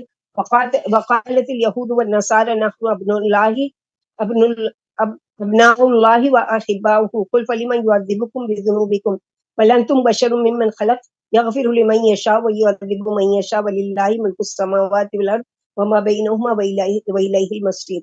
یقیناً وہ کافر ہے جنہوں نے مسیح ابن مریم کو اللہ سمجھا۔ آپ پوچھیں اگر اللہ مسیح ابن مریم کو اور ان کی والدہ کو اور تمام روئے زمین والوں کو ہلاک کرنا چاہے تو کیا کسی کو ذرا سی بھی طاقت ہے؟ یعنی اللہ سبحانہ و تعالیٰ اگر وہ خود اللہ ہے، اور اللہ سبحانہ و تعالیٰ بتا رہے ہیں کہ جن کو تم مسیح ابن مریم کو اللہ سمجھتے ہو تو اللہ تعالیٰ تو قادر ہے کہ ان کو بھی ہلاک کر دے اور ان کی والدہ کو بھی، تو کیا تم کسی کو بھی ذرا سی بھی طاقت ہے کہ وہ ہلاکت سے کسی کو بچا لے؟ اور آسمان و زمین پر اور ان کی درمیانی چیزوں اللہ ہی کی نشان ہے۔ اللہ جو چاہے پیدا کرے اور ہر چیز کو خوب قادر ہے۔ یہودیوں اور عیسائیوں نے کہا ہم اللہ کے بیٹے اور اس کے دوست ہیں، آپ فرمان دیجئے تو پھر تمہارے گناہوں کی وجہ سے اللہ تم کو کیوں عذاب دیں گے؟ یعنی کون ہے جو اپنے بیٹوں کو یا اپنے دوستوں کو عذاب دیتا ہے؟ اگر تم سچے ہو تو کیوں تم کو عذاب؟ بلکہ نہیں، تم اس کی مخلوق میں سے ہو، وہ جسے چاہے بخشے اور جسے چاہے عذاب دے۔ آسمان و زمین پر اور ان کے درمیان چیزوں پر اللہ ہی کی بادشاہت ہے اور اسی کی طرف لوٹ کر جاتے ہیں تمام امور۔ یا اہل الکتاب قد جاءکم رسولنا یبین لکم علی فطرۃ من الرسل ان تقولوا ما جاءنا من بشیر ولا نذیر فقد جاءکم بشیر ونذیر واللہ علی کل شیء قدیر۔ اہل کتاب تمہارے پاس رسولوں کے وقفے کے بعد ہمارا رسول آ پہنچا جو تمہارے سامنے کھول کھول کر احکام بیان کر رہا ہے۔ کہیں تم یہ نہ کہو کہ ہمارے پاس تو کوئی بھلائی برائی بتانے والا آیا ہی نہیں تھا۔ یاد رکھو تمہارے پاس بشیر و نذیر آ گیا اور اللہ ہر چیز پر قادر ہے۔ حضرت مسیح کے اور آپ کے درمیان بعض 600 سال کا وقفہ بتاتے ہیں اور بعض 500 سال 60 سال کا۔ ان دونوں قولوں میں تعارض نہیں کیونکہ یہ شمسی اور قمری مہینوں کا فرق ہے، لہٰذا عیسیٰ علیہ السلام کے بعد یعنی 600 سال کے بعد اللہ سبحانہ و تعالیٰ نے رسول اللہ صلی اللہ علیہ وسلم کو یعنی مبعوث فرمایا۔ وَإِذْ قَالَ مُوسَىٰ لِقَوْمِهِ يَا قَوْمِ اذْكُرُوا نِعْمَتَ اللَّهِ عَلَيْكُمْ إِذْ جَعَلَ فِيكُمْ أَنْبِيَاءَ وَجَعَلَكُمْ مُلُوكًا وَآتَاكُمْ مَا لَمْ يُؤْتِ أَحَدًا مِّنَ الْعَالَمِينَ يَا قَوْمِ ادْخُلُوا الْأَرْضَ الْمُقَدَّسَةَ الَّتِي كَتَبَ اللَّهُ لَكُمْ وَلَا تَرْتَدُّوا عَلَىٰ أَدْبَارِكُمْ فَتَنقَلِبُوا خَاسِرِينَ قَالُوا يَا مُوسَىٰ إِنَّ فِيهَا قَوْمًا جَبَّارِينَ وَإِنَّا لَن نَّدْخُلَهَا حَتَّىٰ يَخْرُجُوا مِنْهَا فَإِن يَخْرُجُوا مِنْهَا فَإِنَّا دَاخِلُونَ قَالَ رَجُلَانِ مِنَ الَّذِينَ يَخَافُونَ أَنْعَمَ اللَّهُ عَلَيْهِمْ ادْخُلُوا عَلَيْهِمُ الْبَابَ فَإِذَا دَخَلْتُمُوهُ فَإِنَّكُمْ غَالِبُونَ وَعَلَى اللَّهِ فَتَوَكَّلُوا إِن كُنتُم مُّؤْمِنِينَ قالوا يا موسى إنا لن ندخلها أبدا ما داموا فيها فاذهب أنت وربك فقاتلا إنا هاهنا قاعدون قال ربي إني لا أملك إلا نفسي وأخي فافرق بيننا وبين قوم الفاسقين قال فإنها محرمة عليهم 40 سنة يتيهون في الأرض فلا تأس على القوم الفاسقين۔ سورہ بقرہ میں ان کی بنی اسرائیل کی سرکشی کے بارے میں ہم پڑھ چکے ہیں کہ کس طرح سے یہاں پر دیکھو ایک جگہ اللہ تعالیٰ کہہ رہے ہیں کہ اس مقدس وادی میں داخل ہونے سے پہلے جو وہاں قوم ہے اس سے جنگ کرو اور اللہ سبحانہ و تعالیٰ پر بھروسہ رکھو، اللہ تم کو یقیناً فتح دیں گے. لیکن موسیٰ علیہ السلام کو قوم کیا جواب دیتی ہے؟ اور جب موسیٰ علیہ السلام نے اپنی قوم سے کہا قوم اپنے اوپر اللہ کی نعمتیں یاد کرو جبکہ اس نے تم میں نبی مبعوث فرمائے، تم میں سے بادشاہ کیا اور تمہیں وہ دیا جو دنیا میں کسی کو بھی نہیں دیا. اے لوگوں اس مقدس سرزمین میں داخل ہو جاؤ جسے اللہ نے تمہارے لیے لکھ دیا ہے اور اپنی پشتوں پر الٹے نہ پلٹو ورنہ خسارے میں پڑ جاؤ گے. قوم نے جواب دیا موسیٰ علیہ السلام اس میں تو بڑے ظالم اور سرکش لوگ ہیں، ہم اس میں کبھی بھی قدم نہیں رکھیں گے جب تک وہ وہاں سے نہ نکل جائیں. پھر اگر وہ خود وہاں سے نکلتے ہیں تو بلا شبہ ہم وہاں چلے جائیں گے. ڈرنے والوں میں سے 2 شخصوں نے جن پر اللہ کا انعام تھا کہا کہ تم دروازے تک ان کے پاس پہنچ جاؤ، پھر جب تم اس میں دروازے میں داخل ہو جاؤ گے تو تم ہی غالب رہو گے، اگر تم ایمان والے ہو تو اللہ پر بھروسہ رکھو. مگر انہوں نے کہا موسیٰ علیہ السلام جب تک وہ اس میں ہے رہیں گے ہم اس میں کبھی نہیں جائیں گے، وہاں تم اور تمہارے رب جاؤ اور دونوں سے ان سے لڑو، ہم تو یہاں بیٹھے ہوئے ہیں. فرما دیجئے اے میرے رب مجھے صرف اپنے اوپر اور اپنے بھائی پر ہی اختیار ہے، آپ ہمارے اور ان نافرمانوں کے درمیان فیصلہ فرما دیجئے. فرمایا اب یہ سرزمین ان پر سزا کے طور پر 40 سال تک حرام کر دی گئی، یعنی نہیں خود سے جا رہے ہیں، جہاد نہیں کرنا چاہ رہے، اب 40 سال تک بھٹکتے رہیں گے لیکن وہ داخل نہیں ہو پائیں گے اس میں. یہ ایک میدان تیہ ہے جس میں وہ سرگردہ پھریں گے، لہٰذا آپ ان نافرمانوں پر غم نہ کھائیں. اور اللہ سبحانہ و تعالیٰ نے اس طرح ان کو دی کہ صبح چلتے شام کو واپس آتے دیکھتے جہاں سے چلے تھے وہیں پر، اور یہ 40 سال تک ان کو یہ سزا ہوتی رہی. وَاتْلُ عَلَيْهِمْ نَبَأَ ابْنَيْ آدَمَ بِالْحَقِّ إِذْ قَرَّبَا قُرْبَانًا فَتُقُبِّلَ مِنْ أَحَدِهِمَا وَلَمْ يُتَقَبَّلْ مِنَ الْآخَرِ قَالَ لَأَقْتُلَنَّكَ قَالَ إِنَّمَا يَتَقَبَّلُ اللَّهُ مِنَ الْمُتَّقِينَ لَئِن بَسَطتَ إِلَيَّ يَدَكَ لِتَقْتُلَنِي مَا أَنَا بِبَاسِطٍ يَدِيَ إِلَيْكَ لِأَقْتُلَكَ إِنِّي أَخَافُ اللَّهَ رَبَّ الْعَالَمِينَ إِنِّي أُرِيدُ أَن تَبُوءَ بِإِثْمِي وَإِثْمِكَ فتكون من أصحاب النار وذلك جزاء الظالمين. فطوعت له نفسه قتل أخيه فقتله فأصبح من الخاسرين. فبعث الله غرابا يبحث في الأرض ليريه كيف يواري قال يا ويلتى أعجزت أن أكون مثل هذا الغراب فأواري سوءة أخي فأصبح من النادمين. یہاں ابن آدم کے 2 بیٹوں کا سچا واقعہ بیان کیا جا رہا ہے کہ آپ انہیں آدم علیہ السلام کے دونوں بیٹوں کا سچا واقعہ بیان کیجئے جب دونوں نے اپنی اپنی قربانیاں پیش کی. کیوں پیش کی وہ تفصیل ڈیٹیل میں ہے، ہم یہاں نہیں پڑھ سکتے. تو ان میں سے ایک کی قبول ہو گئی اور دوسرے کی قبول نہیں ہوئی. اس نے کہا میں تجھے قتل ہی کر کے چھوڑوں گا. دوسرے نے جواب دیا، دونوں بھائی ہیں اور آپس میں بات کریں کہ حق تعالیٰ پرہیزگاروں ہی کے عمل قبول کر فرماتے، اگر تو مجھے قتل کرنے کے لیے میری طرف ہاتھ بڑھائے گا تو میں تجھے قتل کرنے کے لیے نہیں بڑھاؤں گا. میں اللہ رب العالمین سے ڈرتا ہوں، میں تو چاہتا ہوں کہ تو میرے اور اپنے گناہ لے کر لوٹے اور تو جہنمیوں میں سے ہو جائے. اور ظالموں کی یہی سزا ہے. آخرکار وہ اپنے بھائی کے قتل پر راضی ہو گیا اور اسے قتل کر ڈالا، پھر خسارے والوں میں سے ہو گیا.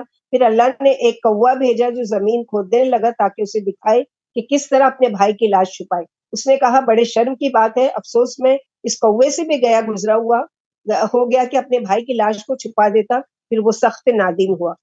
تو طویل واقعہ ہے ان دونوں بھائیوں کا. اب کیا کیا، قابیل نے حابیل کو قتل کر دیا.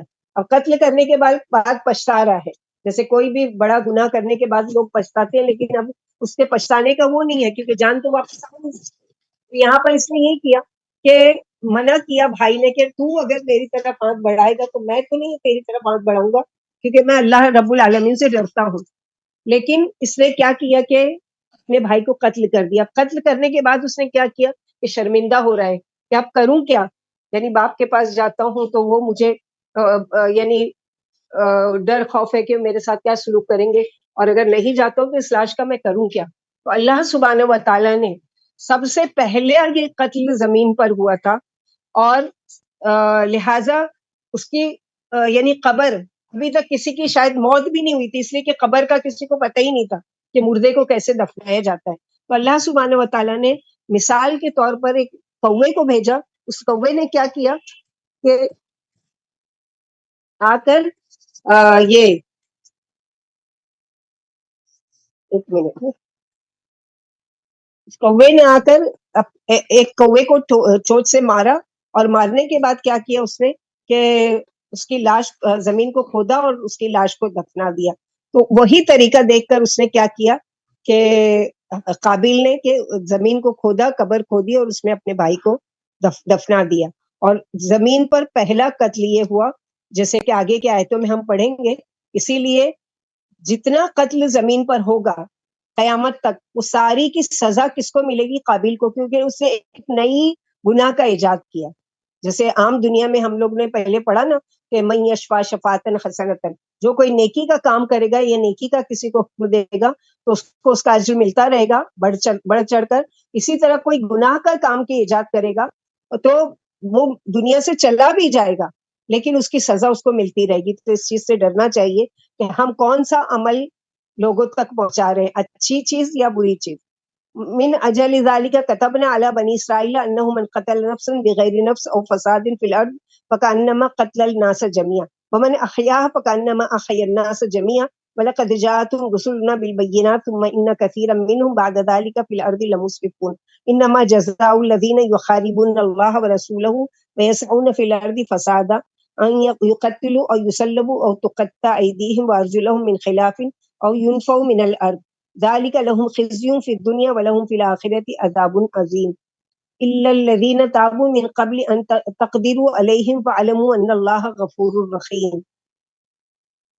اس کی وجہ سے ہم نے اسرائیلیوں پر لکھ دیا کہ جس نے کسی کو بغیر کسی جان کے یا ملک میں فساد کرنے کے لیے قتل کیا تو گویا اس نے تمام لوگوں کو قتل کیا، اور جس نے اسے زندہ رہنے دیا گویا اس نے سب لوگوں کو زندہ رہنے دیا. تو یہاں سے اسلام کی کتنی انصاف کی بات نظر آتی ہے. جیسے کہا جاتا ہے اسلام تلواروں کے سائے میں پلا بڑھا ہے اور پھیلا ہے، اور اسلام میں تو قتل کا یعنی حکم دیا جاتا ہے، لوگوں کو مارو کاٹو. یہاں پر کیا ہے کہ ناحق اگر کسی نے کسی کو قتل کیا تو تمام زمین کے لوگوں کا گناہ اس کو ملے گا، اور اسی طرح کسی کی جان بخش دیتا ہے تو گویا اس نے تمام لوگوں کو زندہ چھوڑ دیا. یعنی کتنا انصاف کی بات یہاں پر بتایا گیا کہ اسی وجہ سے ہم نے اسرائیلیوں پر لکھ دیا کہ جس نے کسی ایک نفس کو کر دیا. بلا شبہ یہودیوں کے پاس ہمارے رسول روشن دلیلیں لے کر آ چکے تھے، پھر اس کے بعد بھی ان میں سے بہت سے لوگ ظلم و زیادتی ہی میں مبتلا رہے. ان کی جزا جو اللہ سے اور اس کے رسول سے جنگ کرتے ہیں اور زمین میں فساد مچاتے پھرتے ہیں یہی ہے کہ انہیں قتل کیا جائے یا پھانسی دے دی جائے یا ان کے ہاتھ پاؤں الٹے سیدھے کاٹے جائیں یا وطن سے جلا وطن کر دیا جائے. یہ ان کی دنیاوی رسوائی ہے، اور آخرت میں ان پر بھاری عذاب ہوگا. مگر جنہوں نے اس سے پہلے کہ تم ان پر قادر ہو توبہ کر لی تو یقین مانو حق تعالی خطا معاف کرنے والے ہیں. یعنی کیا ہے کہ زمین میں جو رسول سے جنگ کرے یا زمین میں فساد مچائے، یہی ہے کہ ان کو بھی کیا کیا جائے، تین قسم کی سزا دی جائے گی. یا تو ان کو قتل کیا جائے گا یا پھانسی دے دی جائے گی، کاٹ دی جائے گی. یہ سزا کس لیے کہ وہ اللہ اور اس کے رسول کے ساتھ یعنی جنگ کرنے کے لیے تیار ہوتے تھے اور اللہ کے رسول کا انکار کرتے تھے. یا ایھا الذین آمنوا اتقوا اللہ وابتغوا الیہ الوسیلۃ وجاہدوا فی سبیلہ لعلکم تفلحون. ان الذین کفروا لو ان لهم ما فی الارض جميعا ومثلہ معه لیفتدوا به من عذاب یوم القیامہ ما تقبل منهم ولهم عذاب علیم یریدون ان یخرجوا من النار وما هم بخارجین منها ولهم عذاب مقیم. اے ایمان والو، اللہ سے ڈرو اور اللہ کی طرف وسیلہ ڈھونڈو اور اس کی راہ میں جہاد کرو تاکہ تم بھلائی پاؤ. یقین مانو جو کافر ہیں اگر ان کے پاس زمین کی ساری دولت ہو اور اس کے ساتھ اس جیسی اور بھی ہو تاکہ قیامت والے دن کے عذاب سے بچنے کے لیے اسے فدیے میں دے دے تو وہ ان سے قبول نہیں کیا جائے گا، اور ان کے لیے دردناک عذاب ہے. وہ آگ سے نکلنا چاہیں گے مگر اس سے نکل نہیں سکیں گے، ان کے لیے دردناک عذاب ہے. تو وسیلہ کیا چیز ہوتی ہے؟ ابن عباس رضی اللہ عنہ فرماتے وسیلہ سے تقرب یعنی نزدیکی مراد ہے. وسیلہ کا ایک معنی مقصد تک پہنچنے کا ذریعہ بھی ہے، اور وسیلہ جنت کے انتہائی بلند مرتبے کا بھی نام ہے جو رسول اللہ صلی اللہ علیہ وسلم کا مقام اور آپ کا راحت قدہ ہے. یہ جگہ عرش سے بہت قریب ہے، جیسے کہ حدیث میں جس نے اذان سن کر یہ دعا پڑھی اللہم رب حادث دعوت التامہ والصلاۃ القائمہ آتی محمد الوسیلۃ والفضیلۃ وبعث مقام محمود الذی وعدہ. اے اللہ اس مکمل پکار کے اور کھڑی ہونے والی نماز سے کے رب آپ محمد صلی اللہ علیہ وسلم کو وسیلہ اور فضیلت فرمائیے. اب جہالت کی کتنی باتیں ہیں کہ امت اتنی خرافات میں ہو گئی. کیا کہتی ہے کہ یا اللہ ہم آپ کے نبی کے وسیلے سے دعا مانگتے ہیں. یہاں اذان کے الفاظ کیا سکھائے جا رہے ہیں کہ تم اللہ کے رسول صلی اللہ علیہ وسلم کے لیے وسیلہ مانگو جگہ جگہ. جو جنت کا ایک بڑا مقام ہے جو کسی ایک شخص کو دیا جائے گا. جب تم اللہ کے رسول کے لیے وسیلہ مانگو گے تو تمہارے لیے کیا اس کے بدلے میں ملے گا کہ اللہ کے نبی صلی اللہ علیہ وسلم کی سفارش تم کو نصیب ہوگی. دوسری چیز، وسیلہ اگر لینا ہی ہے تو اللہ تعالیٰ کے بہترین ناموں کو وسیلہ بنا کر اللہ سے دعا مانگو، اور یا تو اپنی نیکیوں کے کاموں کو وسیلہ بناؤ، یا پھر کسی نیک اور زندہ انسان سے دعا کی درخواست کر کے ان کو وسیلہ بناؤ. یہ چیز جائز ہے. لیکن کسی فوت شدہ کو وسیلہ بنانا، یا کسی گناہ کے کام کو وسیلہ بنانا، یا کسی کو بزرگ اور پیر کو وسیلہ بنانا، یہ ساری چیزیں شرکیہ ہے، جائز نہیں ہے اسلام میں. اسلام میں وسیلہ ہے لیکن اس کی الگ ایک شکل ہے. والسارق والسارقة فاقطعوا أيديهما جزاء بما كسبا نكالا من الله والله عزيز حكيم ومن تاب من بعد ظلمه وأصلح فإن الله يتوب عليه إن الله غفور رحيم ألم تعلم أن الله له ملك السماوات والأرض يعذب من يشاء ويغفر لمن يشاء والله على كل شيء قدير. چور مرد و عورت کو ہاتھ کاٹ ڈالو جو ان کی کمائیوں کا بدلہ ہے، اور اللہ کی طرف سے سزا ہے، اور اللہ غالب و حکمت والا ہے. پھر جو ظلم کے بعد توبہ کر لے اور اپنی اصلاح کر لے تو یقیناً اللہ اس کی توبہ قبول فرمائیں گے. یاد رکھو اللہ خطا کو معاف کرنے والے اور مہربان ہے. کیا آپ کو معلوم نہیں کہ زمین و آسمان کی بادشاہی اللہ ہی کی ہے؟ وہ جسے چاہے عذاب دے اور جسے چاہے معاف فرما دے، اور اللہ ہر چیز پر قادر ہے. تو یہاں سارق کو سارقہ یعنی چور اور چورنی. اب کوئی یہ نام رکھ لے اور بغیر معنی کے کہ قرآن میں اور سارق، تو یاد رکھے کہ معنی دیکھے کہ کیا ہے چور اور چورنی. تو اسلامک کنٹری ہے تو وہاں پر سزا کیا، اگر کسی نے چوری کی ہے تو بدلے میں اس کا دائیں ہاتھ کا یہ جو کلائی تک کیا کیا جاتا ہے، ہاتھ کاٹ دیا جاتا ہے. یہ سزا کیوں ہے؟ تاکہ اگلا چوری کرنے والا 1000 بار سوچے کہ میں جب ہاتھ سے ہی معذور ہو جاؤں گا تو نہ کمانے کے قابل رہوں گا نہ چوری کر سکتا ہوں، تو اس سے باز آ جائے گا. تو یہ ایک سزا ہے، کوئی ظلم والی سزا نہیں ہے، بلکہ یہ ہے کہ آگے جرم کو روکنے کے لیے. یا رسول اللہ یحزنک الذین یسارعون فی الکفر من الذین قالوا آمنا بافواہہم ولم تؤمن قلوبہم ومن الذین حادوا سماعون للکذب سماعون لقوم آخرین لم یأتوک یحرفون الکلم من بعد مواضعہ یقولون ان اوتیتم ھذا فخذوہ وان لم تؤتوہ فاحذروا ومن یرد اللہ فتنتہ فلن تملک لہ من اللہ شیئا اولئک الذین لم یرد اللہ ان یطہر قلوبہم لهم في الدنيا خزي ولهم في الآخرة عذاب عظيم سماعون للكذب أكالون للسحت فإن جاءوك فاحكم بينهم أو أعرض عنهم وإن تعرض عنهم فلن يضروك شيئا وإن حكمت فاحكم بينهم بالقسط إن الله يحب المقسطين وكيف يحكمونك وعندهم التوراة فيها حكم الله ثم يتولون من بعد ذلك وما أولئك بالمؤمنين إنا أنزلنا التوراة فيها هدى ونور يحكم بها النبيون الذين أسلموا للذين هادوا والربانيون والأحبار بما استحفظوا من كتاب الله وكانوا عليه شهداء ولا تخشوا الناس واخشوني ولا تشتروا بآياتي ثمنا قليلا ومن لم يحكم بما أنزل الله فأولئك هم الكافرون. اے رسول صلی اللہ علیہ وسلم، اپنے آپ کو ان لوگوں میں سے کفر میں جلدی کرنے والوں کے غم میں نہ گھلیں، جو منہ سے تو کہتے ہیں کہ ہم مومن ہیں لیکن ان کے دل مومن نہیں ہیں. اور ان لوگوں میں سے جو یہودی ہیں اور جھوٹ کو سننے والے ہیں اور دوسری قوم کے جو آپ کے پاس نہیں آئی جاسوس ہے، جو کلمے ان کی جگہ سے بدل ڈالتے ہیں، کہتے ہیں کہ اگر تم کو یہ حکم دیا جائے تو اسے لے لو اور اگر تم کو یہ حکم نہ دیا جائے تو اس سے بچو. اور جس کو اللہ گمراہ کرنا چاہے آپ اس کے لیے اللہ کی طرف سے کسی چیز کا اختیار نہیں رکھتے. یہی وہ ہے کہ ان کے دل پاک کرنے کا حق تعالیٰ نے ارادہ نہیں فرمایا اور انہیں کے لیے آخرت میں بڑا عذاب ہے. یہ جھوٹ کو خوب سننے والے اور حرام خوب کھانے والے، اگر یہ آپ کے پاس آئیں تو آپ ان میں فیصلہ فرمائیں.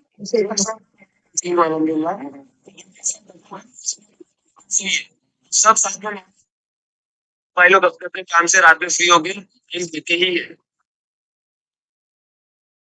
اگر یہ آپ کے پاس آئیں تو آپ ان میں فیصلہ فرمائیں یا ان سے اعراض کریں، آپ کو کبھی بھی نقصان نہیں پہنچا سکتے. اگر آپ ان میں حکم فرمائیں تو انصاف سے حکم فرمائیں. دیکھیے اللہ تعالیٰ انصاف والوں کو پسند فرماتے ہیں، اور تعجب ہے کہ یہ کیسے آپ کو جج بناتے ہیں، حالانکہ ان کے پاس تورات ہے جس میں اللہ کے احکام ہے. پھر یہ اس کے بعد بھی پھر جاتے ہیں، یہ مومن ہی نہیں ہے. یقیناً ہم نے تورات اتاری جس میں ہدایت نور ہے. یہودیوں میں اللہ کو ماننے والے نبی اللہ والے اور علماء اسی سے فیصلہ کیا کرتے تھے، اس لیے انہیں اللہ کی اس کتاب کی حفاظت کا حکم تھا اور یہ اس پر گواہ بھی تھے. لہٰذا تم لوگوں سے نہ ڈرو، مجھے سے ڈرو، میری آیتوں سے تھوڑی سی پونجی مت لو، مت خریدو، اور جنہوں نے اللہ کی کتاب سے فیصلہ نہیں کیا وہی، یعنی اللہ تعالیٰ کا حکم قرآن میں موجود ہے اور اللہ کے رسول صلی اللہ علیہ وسلم کی احادیث میں یا آپ کے طریقے میں موجود ہے، اس کے باوجود بھی کوئی اور فیصلہ اگر ڈھونڈے گا تو وہ کیا ہے، اللہ تعالیٰ کے ساتھ یہ کر رہا ہے، تو اللہ تعالیٰ نے یہاں پر اس کو کافر کہہ دیا ہے کہ وہ ایمان والا ہے ہی نہیں ہے، وہ کافر ہے کہ وہ کیا کرتا ہے کہ یعنی اللہ کی کتاب کی فیصلے کو ماننے کی بجائے فلاں بابا نے کہا ہے، فلاں عالم نے کہا ہے، فلاں علماء نے کہا ہے، اس طرح کی. وَكَتَبْنَا عَلَيْهِمْ فِيهَا أَنَّ النَّفْسَ بِالنَّفْسِ وَالْعَيْنَ بِالْعَيْنِ وَالْأَنْفَ بِالْأَنْفِ وَالْأُذُنَ بِالْأُذُنِ وَالسِّنَّ بِالسِّنِّ وَالْجُرُوحَ قِصَاصٌ فَمَنْ تَصَدَّقَ بِهِ فَهُوَ كَفَّارَةٌ لَهُ وَمَنْ لَمْ يَحْكُمْ بِمَا أَنزَلَ اللَّهُ فَأُولَٰئِكَ هُمُ الظَّالِمُونَ. ہم نے ان پر تورات میں یہ بات واجب کی تھی کہ نفس کے بدلے آنکھ کے بدلے، ناک کے بدلے، کان کے بدلے، دانت کے بدلے اور زخموں کا بھی بدلہ ہے. جس نے معاف کر دیا تو معافی اس کے لیے کفارہ ہے، اور جس نے اللہ کے اتارے ہوئے احکام کے مطابق فیصلہ نہیں کیا وہی ظالم ہے. تو یہاں پر بتایا جا رہا ہے کہ اسلام کتنا انصاف پسند مذہب ہے، کہ اگر کسی نے کسی کا مثلا کان کاٹ دیا ہے تو بدلے میں کیا ہے، اس کا بھی کان کاٹا جائے گا. کسی نے کسی کی آنکھ پھوڑی ہے تو اس کی آنکھ پھوڑی جائے گی. کسی نے کسی کا دانت توڑ دیا تو بدلے میں اتنا یہ نہیں کہ اس کو غصے میں قتل کر دیا جائے گا. اور اگر معاف کر دیا جائے تو اللہ تعالیٰ معافی کو پسند کرتے ہیں. فَإِنْ عَلَىٰ آثَارِهِمْ بِعِيسَىٰ ابْنِ مَرْيَمَ مُصَدِّقًا لِمَا بَيْنَ يَدَيْهِ مِنَ التَّوْرَاةِ وَآتَيْنَاهُ الْإِنجِيلَ وَمُصَدِّقًا لِمَا بَيْنَ يَدَيْهِ لِلْمُتَّقِينَ وَلِيَحْكُمَ أَهْلُ الْإِنجِيلِ بِمَا أَنزَلَ اللَّهُ فَأُولَٰئِكَ هُمُ الْفَاسِقُونَ. اور ہم نے ان کے نقش قدم پر ان کے پیچھے عیسیٰ ابن مریم کو بھیجا، تو اپنے سے پہلی کتاب تورات کی تصدیق فرماتے تھے، اور ہم نے انہیں انجیل دی جس میں ہدایت و نور ہے، اور جو اپنے سے پہلی کتاب و تورات کو سچا بتاتی ہے اور پرہیزگاروں کے لیے ہدایت و نصیحت ہے. انجیل اس میں اللہ کے اتارے ہوئے احکام کے مطابق حکم کرنا چاہیے، اور جو اللہ کے اتارے ہوئے احکام وہی فاسق و فاجر ہے. یہ منمانی دین میں بالکل قطعی قابل قبول نہیں ہے. وَأَنزَلْنَا إِلَيْكَ الْكِتَابَ بِالْحَقِّ مُصَدِّقًا لِمَا بَيْنَ يَدَيْهِ مِنَ الْكِتَابِ وَمُهَيْمِنًا عَلَيْهِ فَاحْكُم بَيْنَهُم بِمَا أَنزَلَ اللَّهُ وَلَا تَتَّبِعْ أَهْوَاءَهُمْ عَمَّا جَاءَكَ مِنَ الْحَقِّ لِكُلٍّ جَعَلْنَا مِنكُمْ شِرْعَةً وَمِنْهَاجًا وَلَوْ شَاءَ اللَّهُ لَجَعَلَكُمْ أُمَّةً وَاحِدَةً وَلَكِنْ لِيَبْلُوَكُمْ فِيمَا آتَاكُمْ فَاسْتَبِقُوا الْخَيْرَاتِ إِلَى اللَّهِ مَرْجِعُكُمْ جَمِيعًا فَيُنَبِّئُكُم بِمَا كُنتُمْ فِيهِ تَخْتَلِفُونَ وَأَحْكِم بَيْنَهُم بِمَا أَنزَلَ اللَّهُ وَلَا تَتَّبِعْ أَهْوَاءَهُمْ وَاحْذَرْهُمْ أَن يَفْتِنُوكَ عَن بَعْدِ مَا أَنزَلَ اللَّهُ إِلَيْكَ فَإِن تَوَلَّوْا فَاعْلَمْ أَنَّمَا يُرِيدُ اللَّهُ أَن يُصِيبَهُم بِبَعْضِ ذُنُوبِهِمْ وَإِنَّ كَثِيرًا مِّنَ النَّاسِ لَفَاسِقُونَ.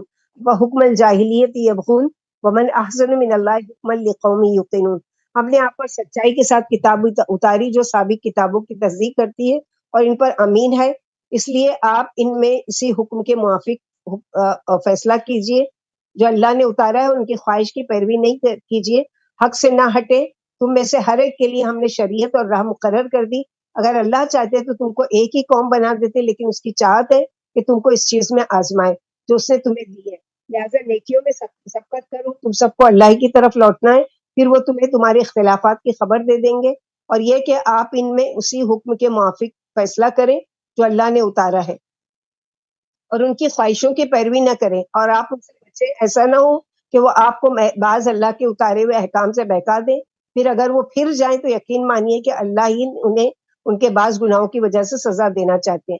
اور کثرت سے لوگ فاسق و فاجر ہیں، پھر کیا وہ جاہلیت کا حکم تلاش کرتے ہیں؟ اور یقین کرنے والوں کے لیے اللہ سے زیادہ کون اچھے حکم والا ہے. یعنی یہودی کیا کرتے تھے کہ جب ان کی شریعت میں دیکھتے تھے کہ جس کی سزا ہے سخت ہے تو وہ اللہ کے رسول صلی اللہ علیہ وسلم کے پاس آتے تھے. اور جب اللہ کے رسول صلی اللہ علیہ وسلم اسی کے، کیونکہ تورات، انجیل، زبور اور قرآن سب کے مضمون تقریباً ایک ہی ہے، شریعتیں الگ الگ ہیں، تو جب دیکھتے تھے کہ اللہ کے رسول بھی وہی سخت فیصلہ کر رہے ہیں تو کیا کرتے تھے؟ نہیں مانتے تھے.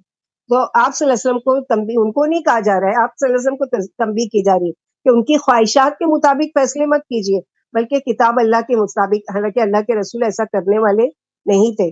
یا ایھا الذین آمنوا لا تتخذوا اليہود والنصارى اولیاء بعضهم اولیاء بعض ومن يتولهم منکم فانه منهم ان اللہ لا يهدی القوم الظالمین.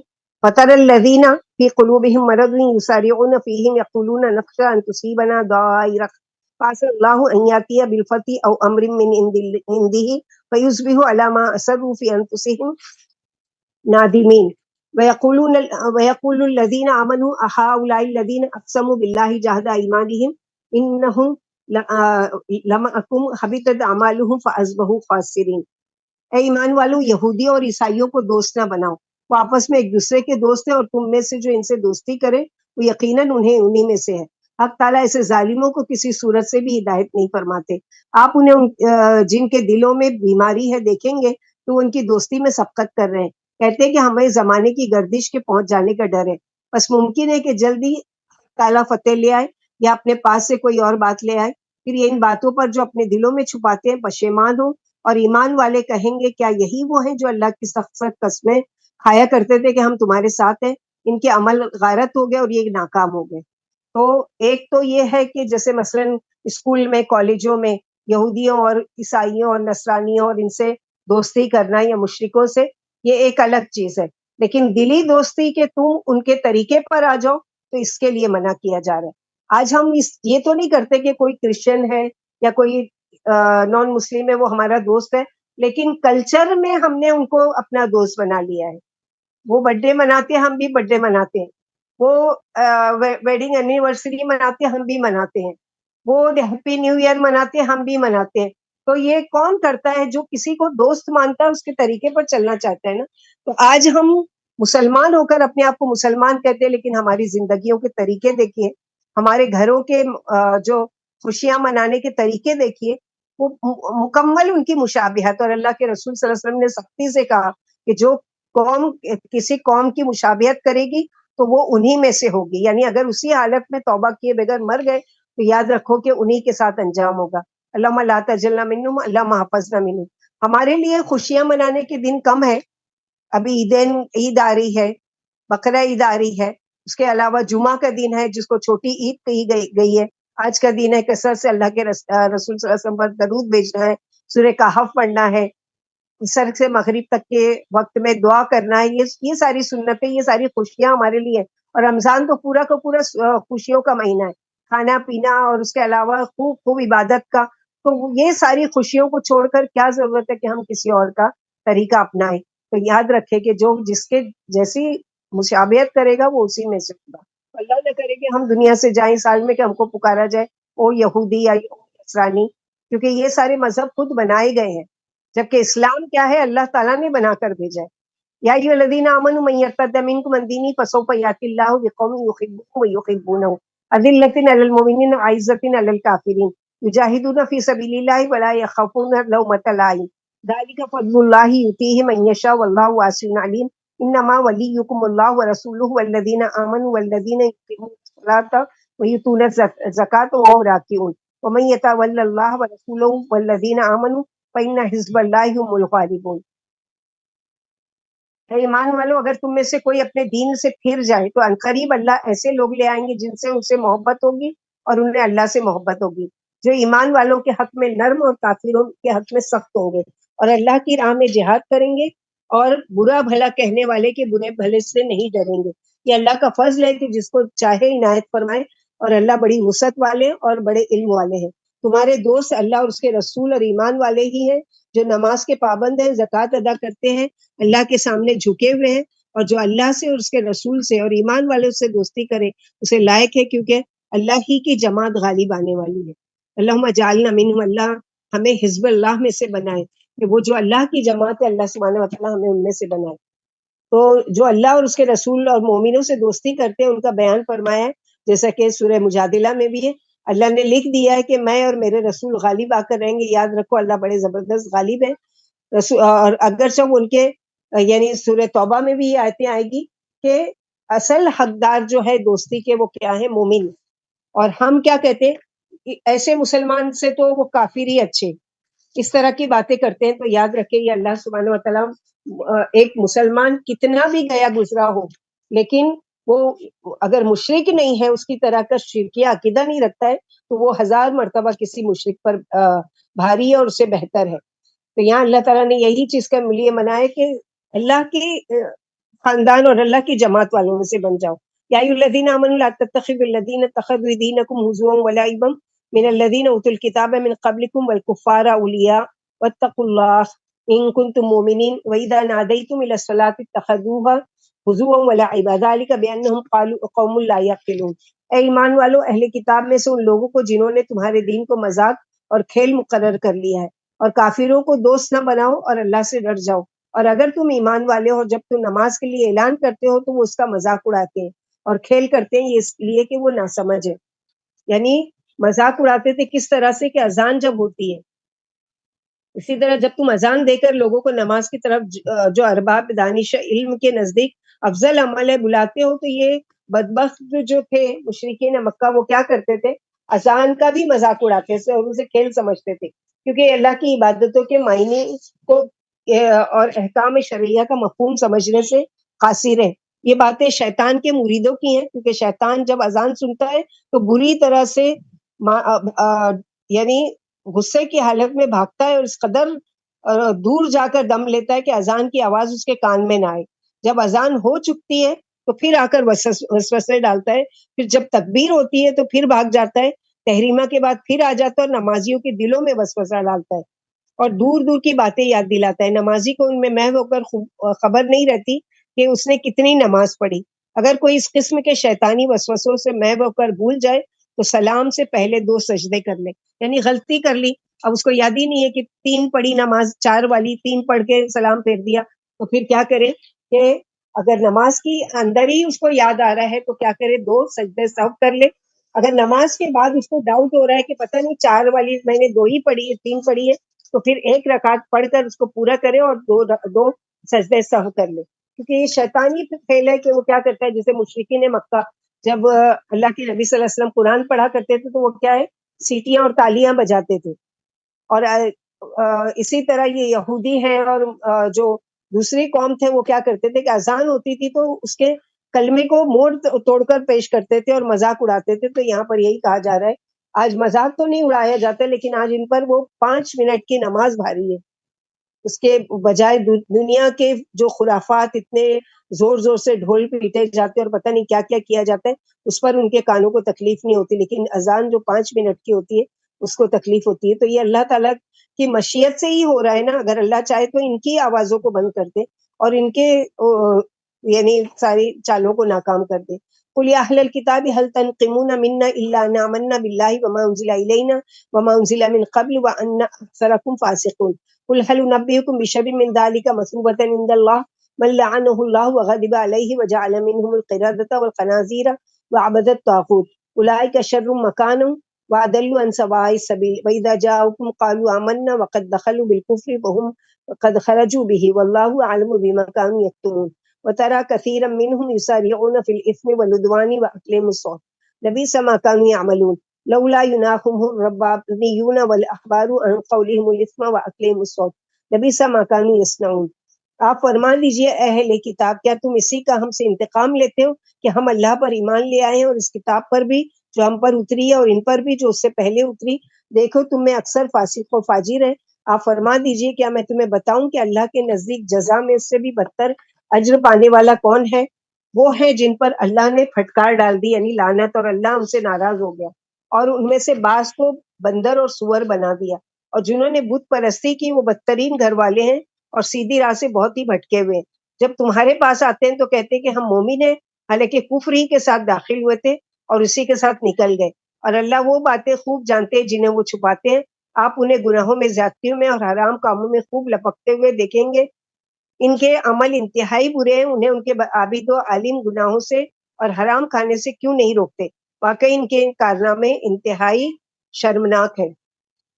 ابن مسعود رضی اللہ عنہ فرماتے ہیں نبی صلی اللہ علیہ وسلم سے موجودہ بندروں اور سوروں کے بارے میں پوچھا گیا کہ کیا یہ وہی مسخ شدہ قومیں ہیں کہ جن پر عذاب آیا تھا اور جو اس وقت بندر اور سور بن گئے تھے؟ کیا آج کی دنیا میں جو موجود ہے یہ وہی بندر اور سور ہے؟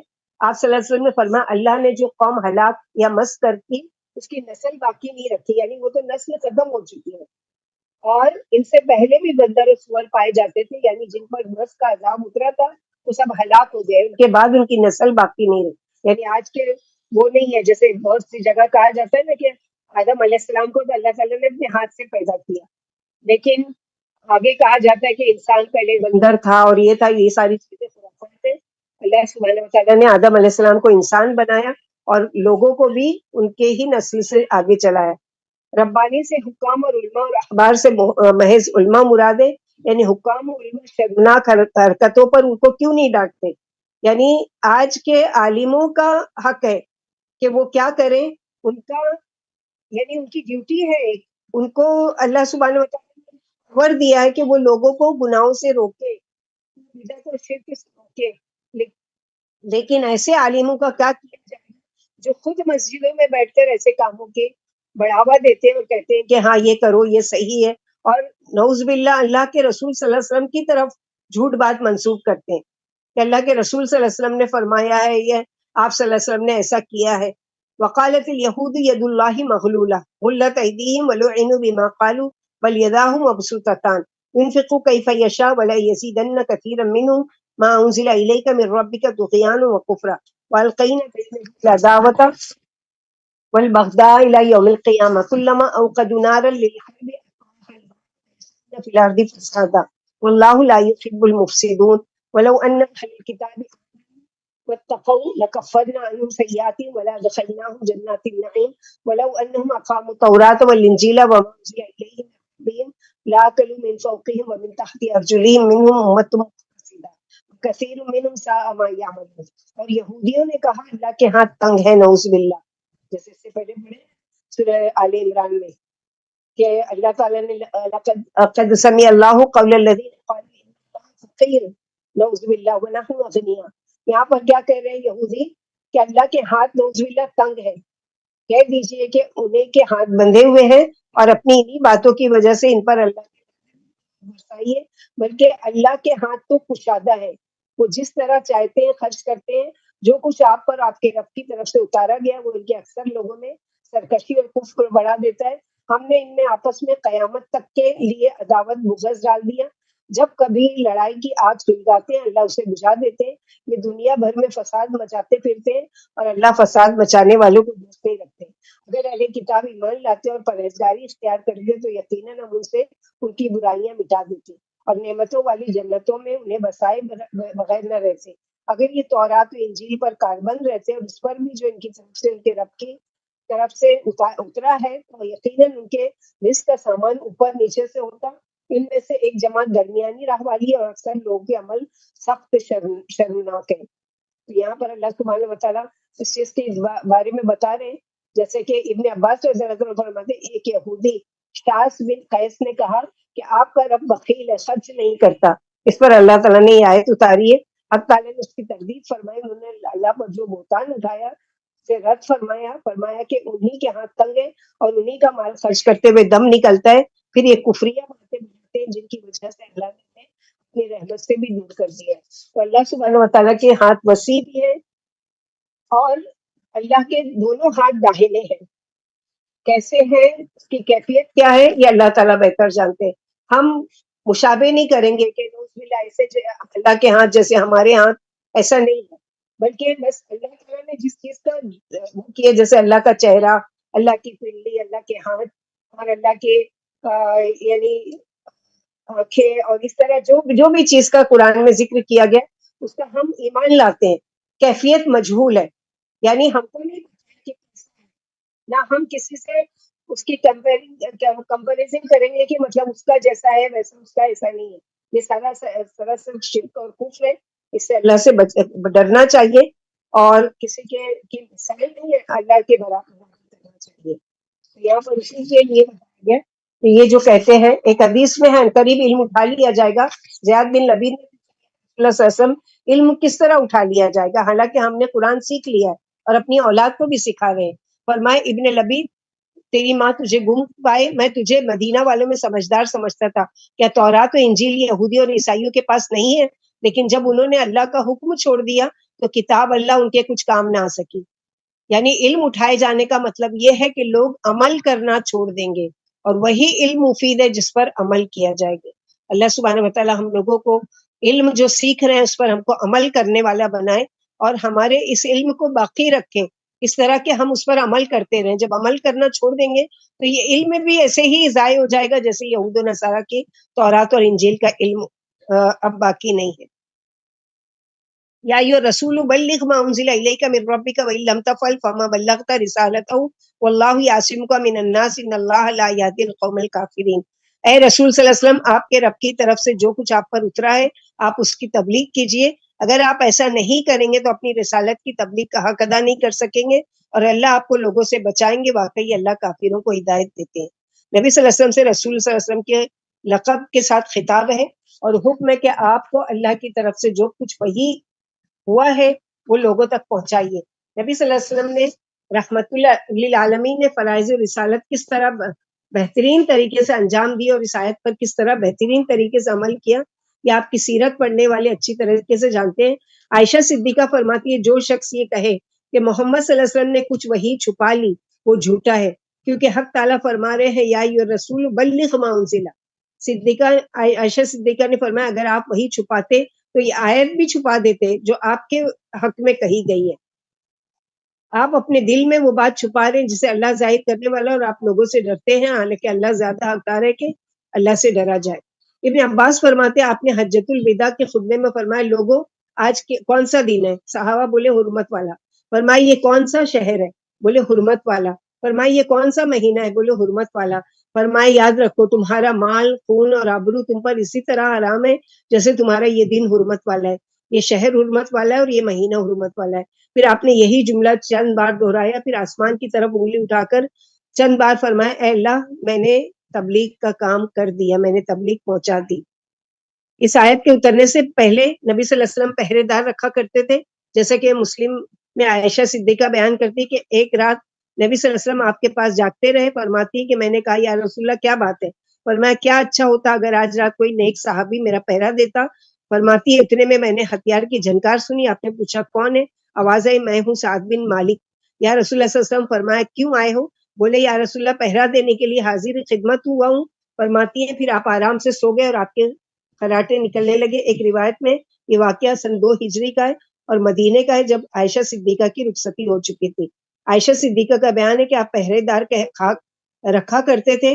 اس آیت کے اترتے ہی آپ نے اپنا سرخیمہ سے نکال کر فرمایا لوگوں اپنے اپنے گھر چلے جاؤ، حق تعالیٰ نے میری حفاظت کی ذمہ داری لے لی.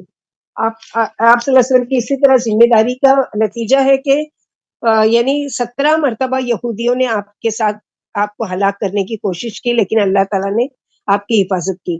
قل یا اہل الکتاب لستم علی شیء حتی تقیموا التوراۃ والانجیل وما انزل الیکم من ربکم ولا یزیدن کثیرا منهم ما انزل الیک من ربک طغیانا وکفرا ولا تأس علی القوم الکافرین ان الذین آمنوا والذین هادوا والصابئون والنصارى من آمن بالله والیوم الآخر وعمل صالحا فلا خوف علیہم ولا هم يحزنون. آپ فرما دیجئے اے اہل کتاب تم کسی چیز پر نہیں ہو جب تک تورات و انجیل پر اس حق پر جو تم پر تمہارے رب کی طرف سے اتارا گیا ہے کاربند نہ ہو جاؤ، اور جو کچھ آپ پر اتارا گیا ہے وہ ان میں سے اکثر لوگوں میں سرکشی اور کفری بڑھا دیتے ہیں. آپ ان کافروں پر غم نہ کھائیں، ایمان والے یہودی بے دین مشرک عیسائی، غرض یہ کہ کوئی جو بھی ہو اللہ پر اور آخرت پر ایمان لائے اور اچھے عمل بھی کرتا رہے، اس سے نہ کوئی خوف ہوگا نہ ہی وہ غمگین ہوں گے. اللہم اجعلنا منہم. اللہ تعالیٰ ہم کو دنیا اور آخرت دونوں جہاں کے غم اور خوف سے امن میں رکھے اور اللہ سبحانہ وتعالیٰ کی رضا پر ہم کو راضی رہنے کی توفیق دے. لقد اخذنا میثاق بنی اسرائیل وارسلنا الیہم رسلا کلما جاءہم رسول بما لا تہوی انفسہم فریقا کذبوا وفریقا یقتلون وحسبوا الا تکون فتنة فعموا وصموا ثم تاب اللہ علیہم ثم عموا وصموا وکثیر منہم واللہ بصیر بما یعملون. بلا شبہ ہم نے اسرائیلیوں سے عہد و پیمان لیا اور ان کے پاس متعدد رسول بھیجے. جب بھی کوئی رسول اس شریعت کو لاتا جو ان کے طبیعتوں کے نام موافق ہوتی تو یہ کسی کو تو جھٹلا دیتے اور کسی کو قتل کر ڈالتے. انہوں نے سمجھ لیا تھا کہ کوئی سزا نہ ہوگی، اس سے اور بھی اندھے اور بہرے بن گئے تھے. پھر اللہ نے اپنی رحمت سے ان کی توبہ قبول فرمائی، پھر بھی ان میں سے بہت سے لوگ اندھے اور بہرے بنے اور اللہ ان کے عمل خوب دیکھ رہے ہیں. یہاں پر اس چیز کے بارے میں بتایا گیا ہے لقد کفر الذین قالوا ان اللہ هو المسیح ابن مریم وقال المسیح یا بنی اسرائیل اعبدوا اللہ ربی وربکم وربکم انہ من یشرک باللہ فقد حرم اللہ علیہ الجنہ ومأواہ النار وما للظالمین من انصار لقد کفر الذین قالوا ان اللہ ثالث ثلاثہ وما من الہ الا الہ واحد وان لم ينتہوا اما یقولون لیمسن الذین کفروا منہم عذاب علیم افلا یتوبون الی اللہ ویستغفرونہ واللہ غفور رحیم ما المسیح ابن مریم الا رسول قد خلت من قبلہ الرسل وامہ صدیقہ کان یاکلان الطعام انظر کیف نبین لهم الآیات ثم انظر انا یؤفکون. بلا شبہ وہ کافر ہیں جن کا یہ کہنا ہے کہ اللہ ہی مسیح ابن مریم ہے، نعوذ باللہ. حالانکہ مسیح علیہ السلام نے کہا تھا اسرائیلیوں اللہ ہی کی عبادت کرو جو میرا اور تمہارا رب ہے. دیکھو جو اللہ کے ساتھ شریک ٹھہرا ہے اس پر اللہ نے جنت حرام کر دی ہے اور اس کا ٹھکانہ جہنم ہے. تو یاد رکھیے یہ آیت کس کے لیے ہے کہ مشرکوں پر جہنم ہمیشہ کے لیے واجب ہے اور ان پر جنت ہمیشہ کے لیے حرام کر دی گئی ہے. اور ظالموں کا کوئی مددگار نہیں، یقیناً وہ بھی کافر ہے جنہوں نے کہا اللہ تین میں سے تیسرا ہے. یعنی ایک تو یہ ہے کہ خود عیسیٰ علیہ السلام کو اللہ مانتے تھے، نعوذ باللہ، وہ بھی کافر. ایک دوسری قوم فرقے میں بڑھ گئی، اس نے کیا مانا کہ اللہ تو ہے لیکن اللہ تعالیٰ نے اپنی بیوی نعوذ باللہ رکھی ہے مریم علیہ السلام اور ان کا بیٹا جو ہے وہ اللہ کا بیٹا یعنی عیسیٰ علیہ السلام. تو تین ٹرینیٹی کا دعویٰ کرتے ہیں، یعنی تین میں سے تیسرا، ایک ہی معبود کے سوا کوئی اور عبادت کے لائق نہیں. اگر یہ اپنی ان باتوں سے باز نہیں آئے تو ان میں سے کافروں کو یقیناً سخت دردناک عذاب میں مبتلا ہونا پڑے گا. پھر یہ کیوں اللہ سے توبہ نہیں کر لیتے اور اسے مغفرت کیوں نہیں مانگ لیتے؟ اللہ تو بڑے بخشنے والے اور انتہائی مہربان ہے. مسیح ابن مریم تو صرف ایک پیغمبر ہے، آپ سے پہلے بہت سے پیغمبر گزر چکے اور ان کی والدہ سچی تھی اور دونوں کھانا کھاتے تھے. دیکھیے ہم کس طرح ان کے سامنے دلیلیں بیان کرتے ہیں، پھر دیکھیے کہ یہ کس طرح پلٹا کھاتے ہیں. یعنی اگر اللہ تعالیٰ نعوذ باللہ تم مانتے ہو عیسیٰ علیہ السلام کو، تو وہ تو انسانوں کی طرح کھانا بھی کھاتے تھے، بازاروں میں بھی چلتے تھے اور ان کی والدہ بھی خود یعنی اس چیز کی محتاج تھی. تو اللہ سبحانہ و تعالیٰ کیسے پھر فرمایا مسیح اور ابن مسیح دونوں کھانا کھاتے تھے، یعنی ان کو غذا کی حاجت تھی اور قضائے حاجت کی بھی، لہٰذا تمام دیگر لوگوں کی طرح وہ بھی انسان ہی تھے، اللہ نہ تھے جیسا کہ جاہل عیسائیوں نے خیال کر رکھا ہے. فرمایا دیکھیے ہم اپنی آیتوں کو کس قدر واضح بیان کرتے ہیں کہ اللہ تعالیٰ کے جو اللہ کی ذات ہے وہ تو تمام عیبوں سے پاک ہے. نہ اللہ کو کھانے کی ضرورت ہے، نہ کوئی برائی ہے، نہ کوئی نقص ہے اللہ کی ذات میں. قل اتعبدون من دون اللہ ما لا یملک لکم ضرا ولا نفعا واللہ هو السمیع العلیم. قل یا اہل الکتاب لا تغلوا فی دینکم غیر الحق ولا تتبعوا اهواء قوم قد ضلوا من قبل وضلوا كثيرا وضلوا عن سواء السبیل. آپ فرما دیجئے کہ تم اللہ کو چھوڑ کر اس کی پرستش کرتے ہو جو تمہارے نفع و نقصان پر قادر نہیں، اور اللہ ہی خوب سننے والے اور خوب جاننے والے ہیں. آپ فرما دیجئے اہل کتاب اپنے دین میں ناحق زیادتی نہ کرو اور ان لوگوں کی خواہشوں کے پیچھے نہ لگو جو پہلے سے گمراہ ہیں اور بہت سے لوگوں کو گمراہ بھی کر چکے ہیں اور سیدھی راہ سے بھٹک گئے ہیں.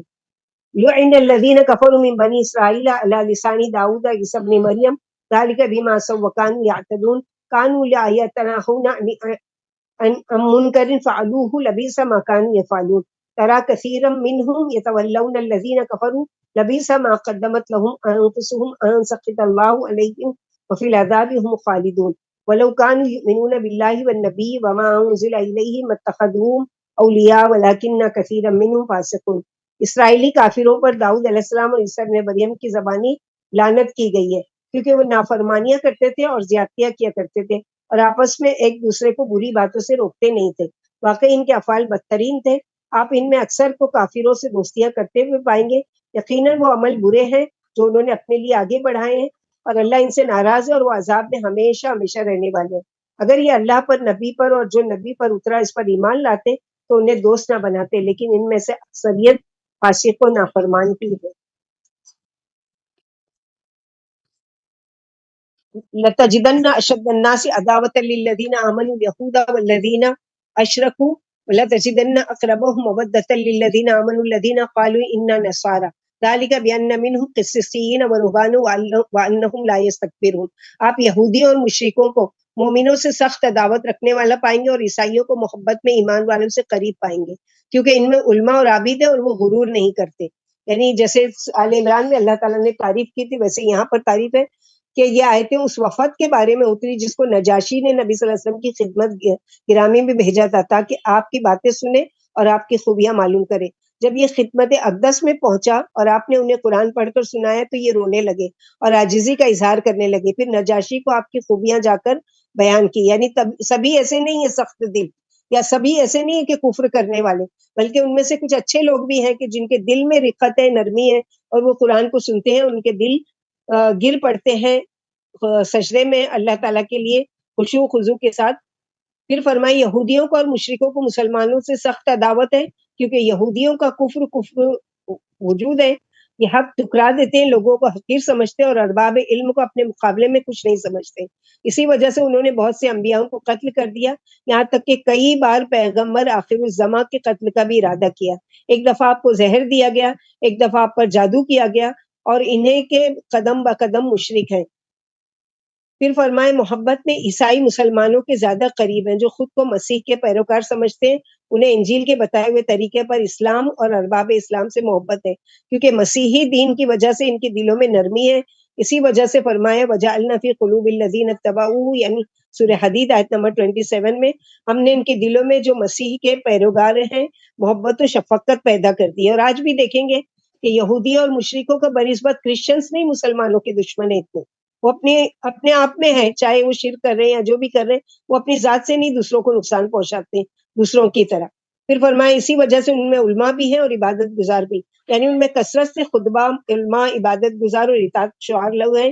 سلمان رضی اللہ تعالیٰ فرماتے عیسائیوں میں یہ خوبیاں ہیں کہ ان میں علم، عبادت اور تواضع ہے، سرکشی اور غرور نہیں ہے، یعنی تکبر نہیں کرتے. الحمدللہ الذی بنعمتہ تتم الصالحات. ہم لوگوں نے یہاں پر جو اس سورہ مائدہ میں پڑھا نصیحت کرنے کے طریقے، تو نصیحت کرنے کے دو طریقے ہیں، سب کے سامنے یا اکیلے میں. اگر سب کے سامنے نصیحت کرنی ہو تو نام لیے بغیر، اگر موقع ہو تو اکیلے میں نرمی سے اس طرح کے، اس پر کسی کو طنز یا دل دکھانے کا مقصد نہیں. جیسے ہم نے شروع میں پڑھا نا لا یحب الجہر بالسوء الا من ظلم. تو اصلاح کرنے کا طریقہ ہے تو خاموشی سے اس کی اصلاح کریں، نہ یہ کہ سب کی مجلس میں اس کو ذلیل کرنے کی نیت سے، یا اس کو پریشان کرنے کی نیت سے، یا اس کو طنز کرنے کے لیے، اس طرح کہ اس پر کوئی طنز یا دل دکھانے کا مقصد ہو. مقصد یہ نہ ہو کہ کسی کی دل آزاری ہو. اور آج زمین پر جس قدر ظلم و ستم ہو رہا ہے کہ اللہ چاہیں تو فوری ان کی پکڑ نہیں کر سکتے، مگر اللہ تعالیٰ نے ان کو ڈھیل دی ہے، مہلت دی ہے، اور بہت سے خطا ویسے ہی معاف کر دیتے ہیں. تو جب اللہ تعالیٰ ہمیں معاف کرتے ہیں تو ہمیں بھی چاہیے کہ ہم بندوں کو معاف کریں، ان کی غلطیوں کو چھپائیں. پھر اس میں ہم نے پڑھا کسی پر ظلم ہماری طرف سے نہیں ہونا چاہیے، کیونکہ مظلوم کی دعا یا بد دعا اللہ تعالیٰ رد نہیں کرتے. تو مظلوم کی بد دعاؤں سے بچنا ہے. اللہ سبحانہ و تعالیٰ سے دعا ہے کہ اللہ تعالیٰ ہم لوگوں کو کہنے سننے سے زیادہ عمل کی توفیق عطا فرمائے. اللہ کے فضل و کرم سے 2 دن سے ہم لوگوں کا یہ نہیں ہو رہا تھا. اور دراصل یہ ہوتا کیوں ہے کہ پہلی بات تو یہ کہ کچھ پارے ایسے ہوتے ہیں جو کم آیتوں والے یعنی چھوٹے ہوتے ہیں، اور کچھ بڑے ہوتے ہیں، اور کچھ ایسی ہوتی ہے کہ کچھ ایسے احکامات ہیں کہ جو ڈیٹیل میں پڑھنے والے ہوتے ہیں، تو اس کو ہم شارٹ میں نہیں وہ کر سکتے. اس لیے 2 دن سے ایسا ہو رہا تھا. آج الحمدللہ کیونکہ زیادہ تر بنی اسرائیل کی اور اہل کتاب کے بارے میں ہے، اور ہمارے لیے احکامات تھے وضو کے. انشاءاللہ باذن اللہ کل اس کی ڈیٹیل ہم پڑھیں گے کہ وضو مکمل کس طرح سے سنت کے طریقے سے کرنا ہے، تاکہ ہم اس کی اصلاح کریں. اور قرآن ہمارے لیے ایک بہترین رہنما ہے کہ جس کے ذریعے سے اللہ سبحانہ و تعالیٰ ہم کو ہماری اصلاح کا طریقہ سکھاتے ہیں. یعنی جیسے اللہ کے نبی صلی اللہ علیہ وسلم نے فرمایا کہ مناسک مجھ سے سیکھ لو، یعنی جو بھی دین کے طریقے وہ مجھ سے سیکھ لو، اور میرے ہی طریقے پر اگر تم عبادت کر کے یا کوئی بھی خیر کا کام کر کے آؤ گے تو اللہ کے یہاں قابل قبول ہے. تو اللہ سبحانہ و تعالیٰ سے دعا ہے کہ اللہ تعالیٰ ہم کو ایسے کام کرنے کی توفیق عطا فرمائے جو اللہ کی رضا و خوشنودی والا ہو، اور جو طریقہ ہو محمد صلی اللہ علیہ وسلم کا. اللہم ارزقنی حبک وحب من ینفعنا حبک. اللہم انفعنا بما علمتنا وعلمنا ما ينفعنا وزدنا علما. اللہم انی اسألک حبک. اللہم ارزقنی حبک وحب من ینفعنی حبک. اللہم ما رزقتنی مما احب فاجعلہ قوة لنا فیما تحب. اللہم زویت عنا مما احب فاجعلہ فراغا لنا مما تحب یا ارحم الراحمین.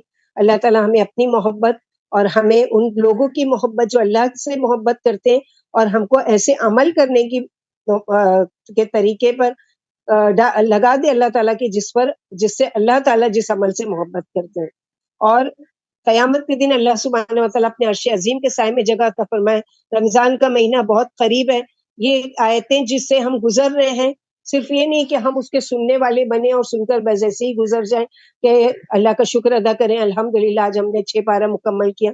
نہیں، بلکہ کیا ہے کہ اس میں پہلے پارے سے لے کر ہم نے کیا کیا چیزیں سیکھنے کی دیکھی ہیں اس کو سیکھنا ہے، اس کو اس کے مطابق اپنے عملوں کا جائزہ لینا ہے کہ کیا میں یہ کام کرنے والی بنی، کیا میں نے اس گناہ کو چھوڑا جو اللہ تعالیٰ نے ناپسند کیا ہے، اور کیا میں نے لوگوں سے عفو و درگزر سے کام لیا، کیا میں نے اللہ تعالیٰ کا حق ادا کیا جیسا کہ حق تقاتی ہی اللہ سے ڈرنے کا حق ہے، اور کیا میں نے لوگوں کے حقوق ویسے ادا کرنے کی کوشش کی جیسا اللہ سبحانہ و تعالیٰ چاہتے ہیں کہ ان کے حقوق ادا کیے جائیں.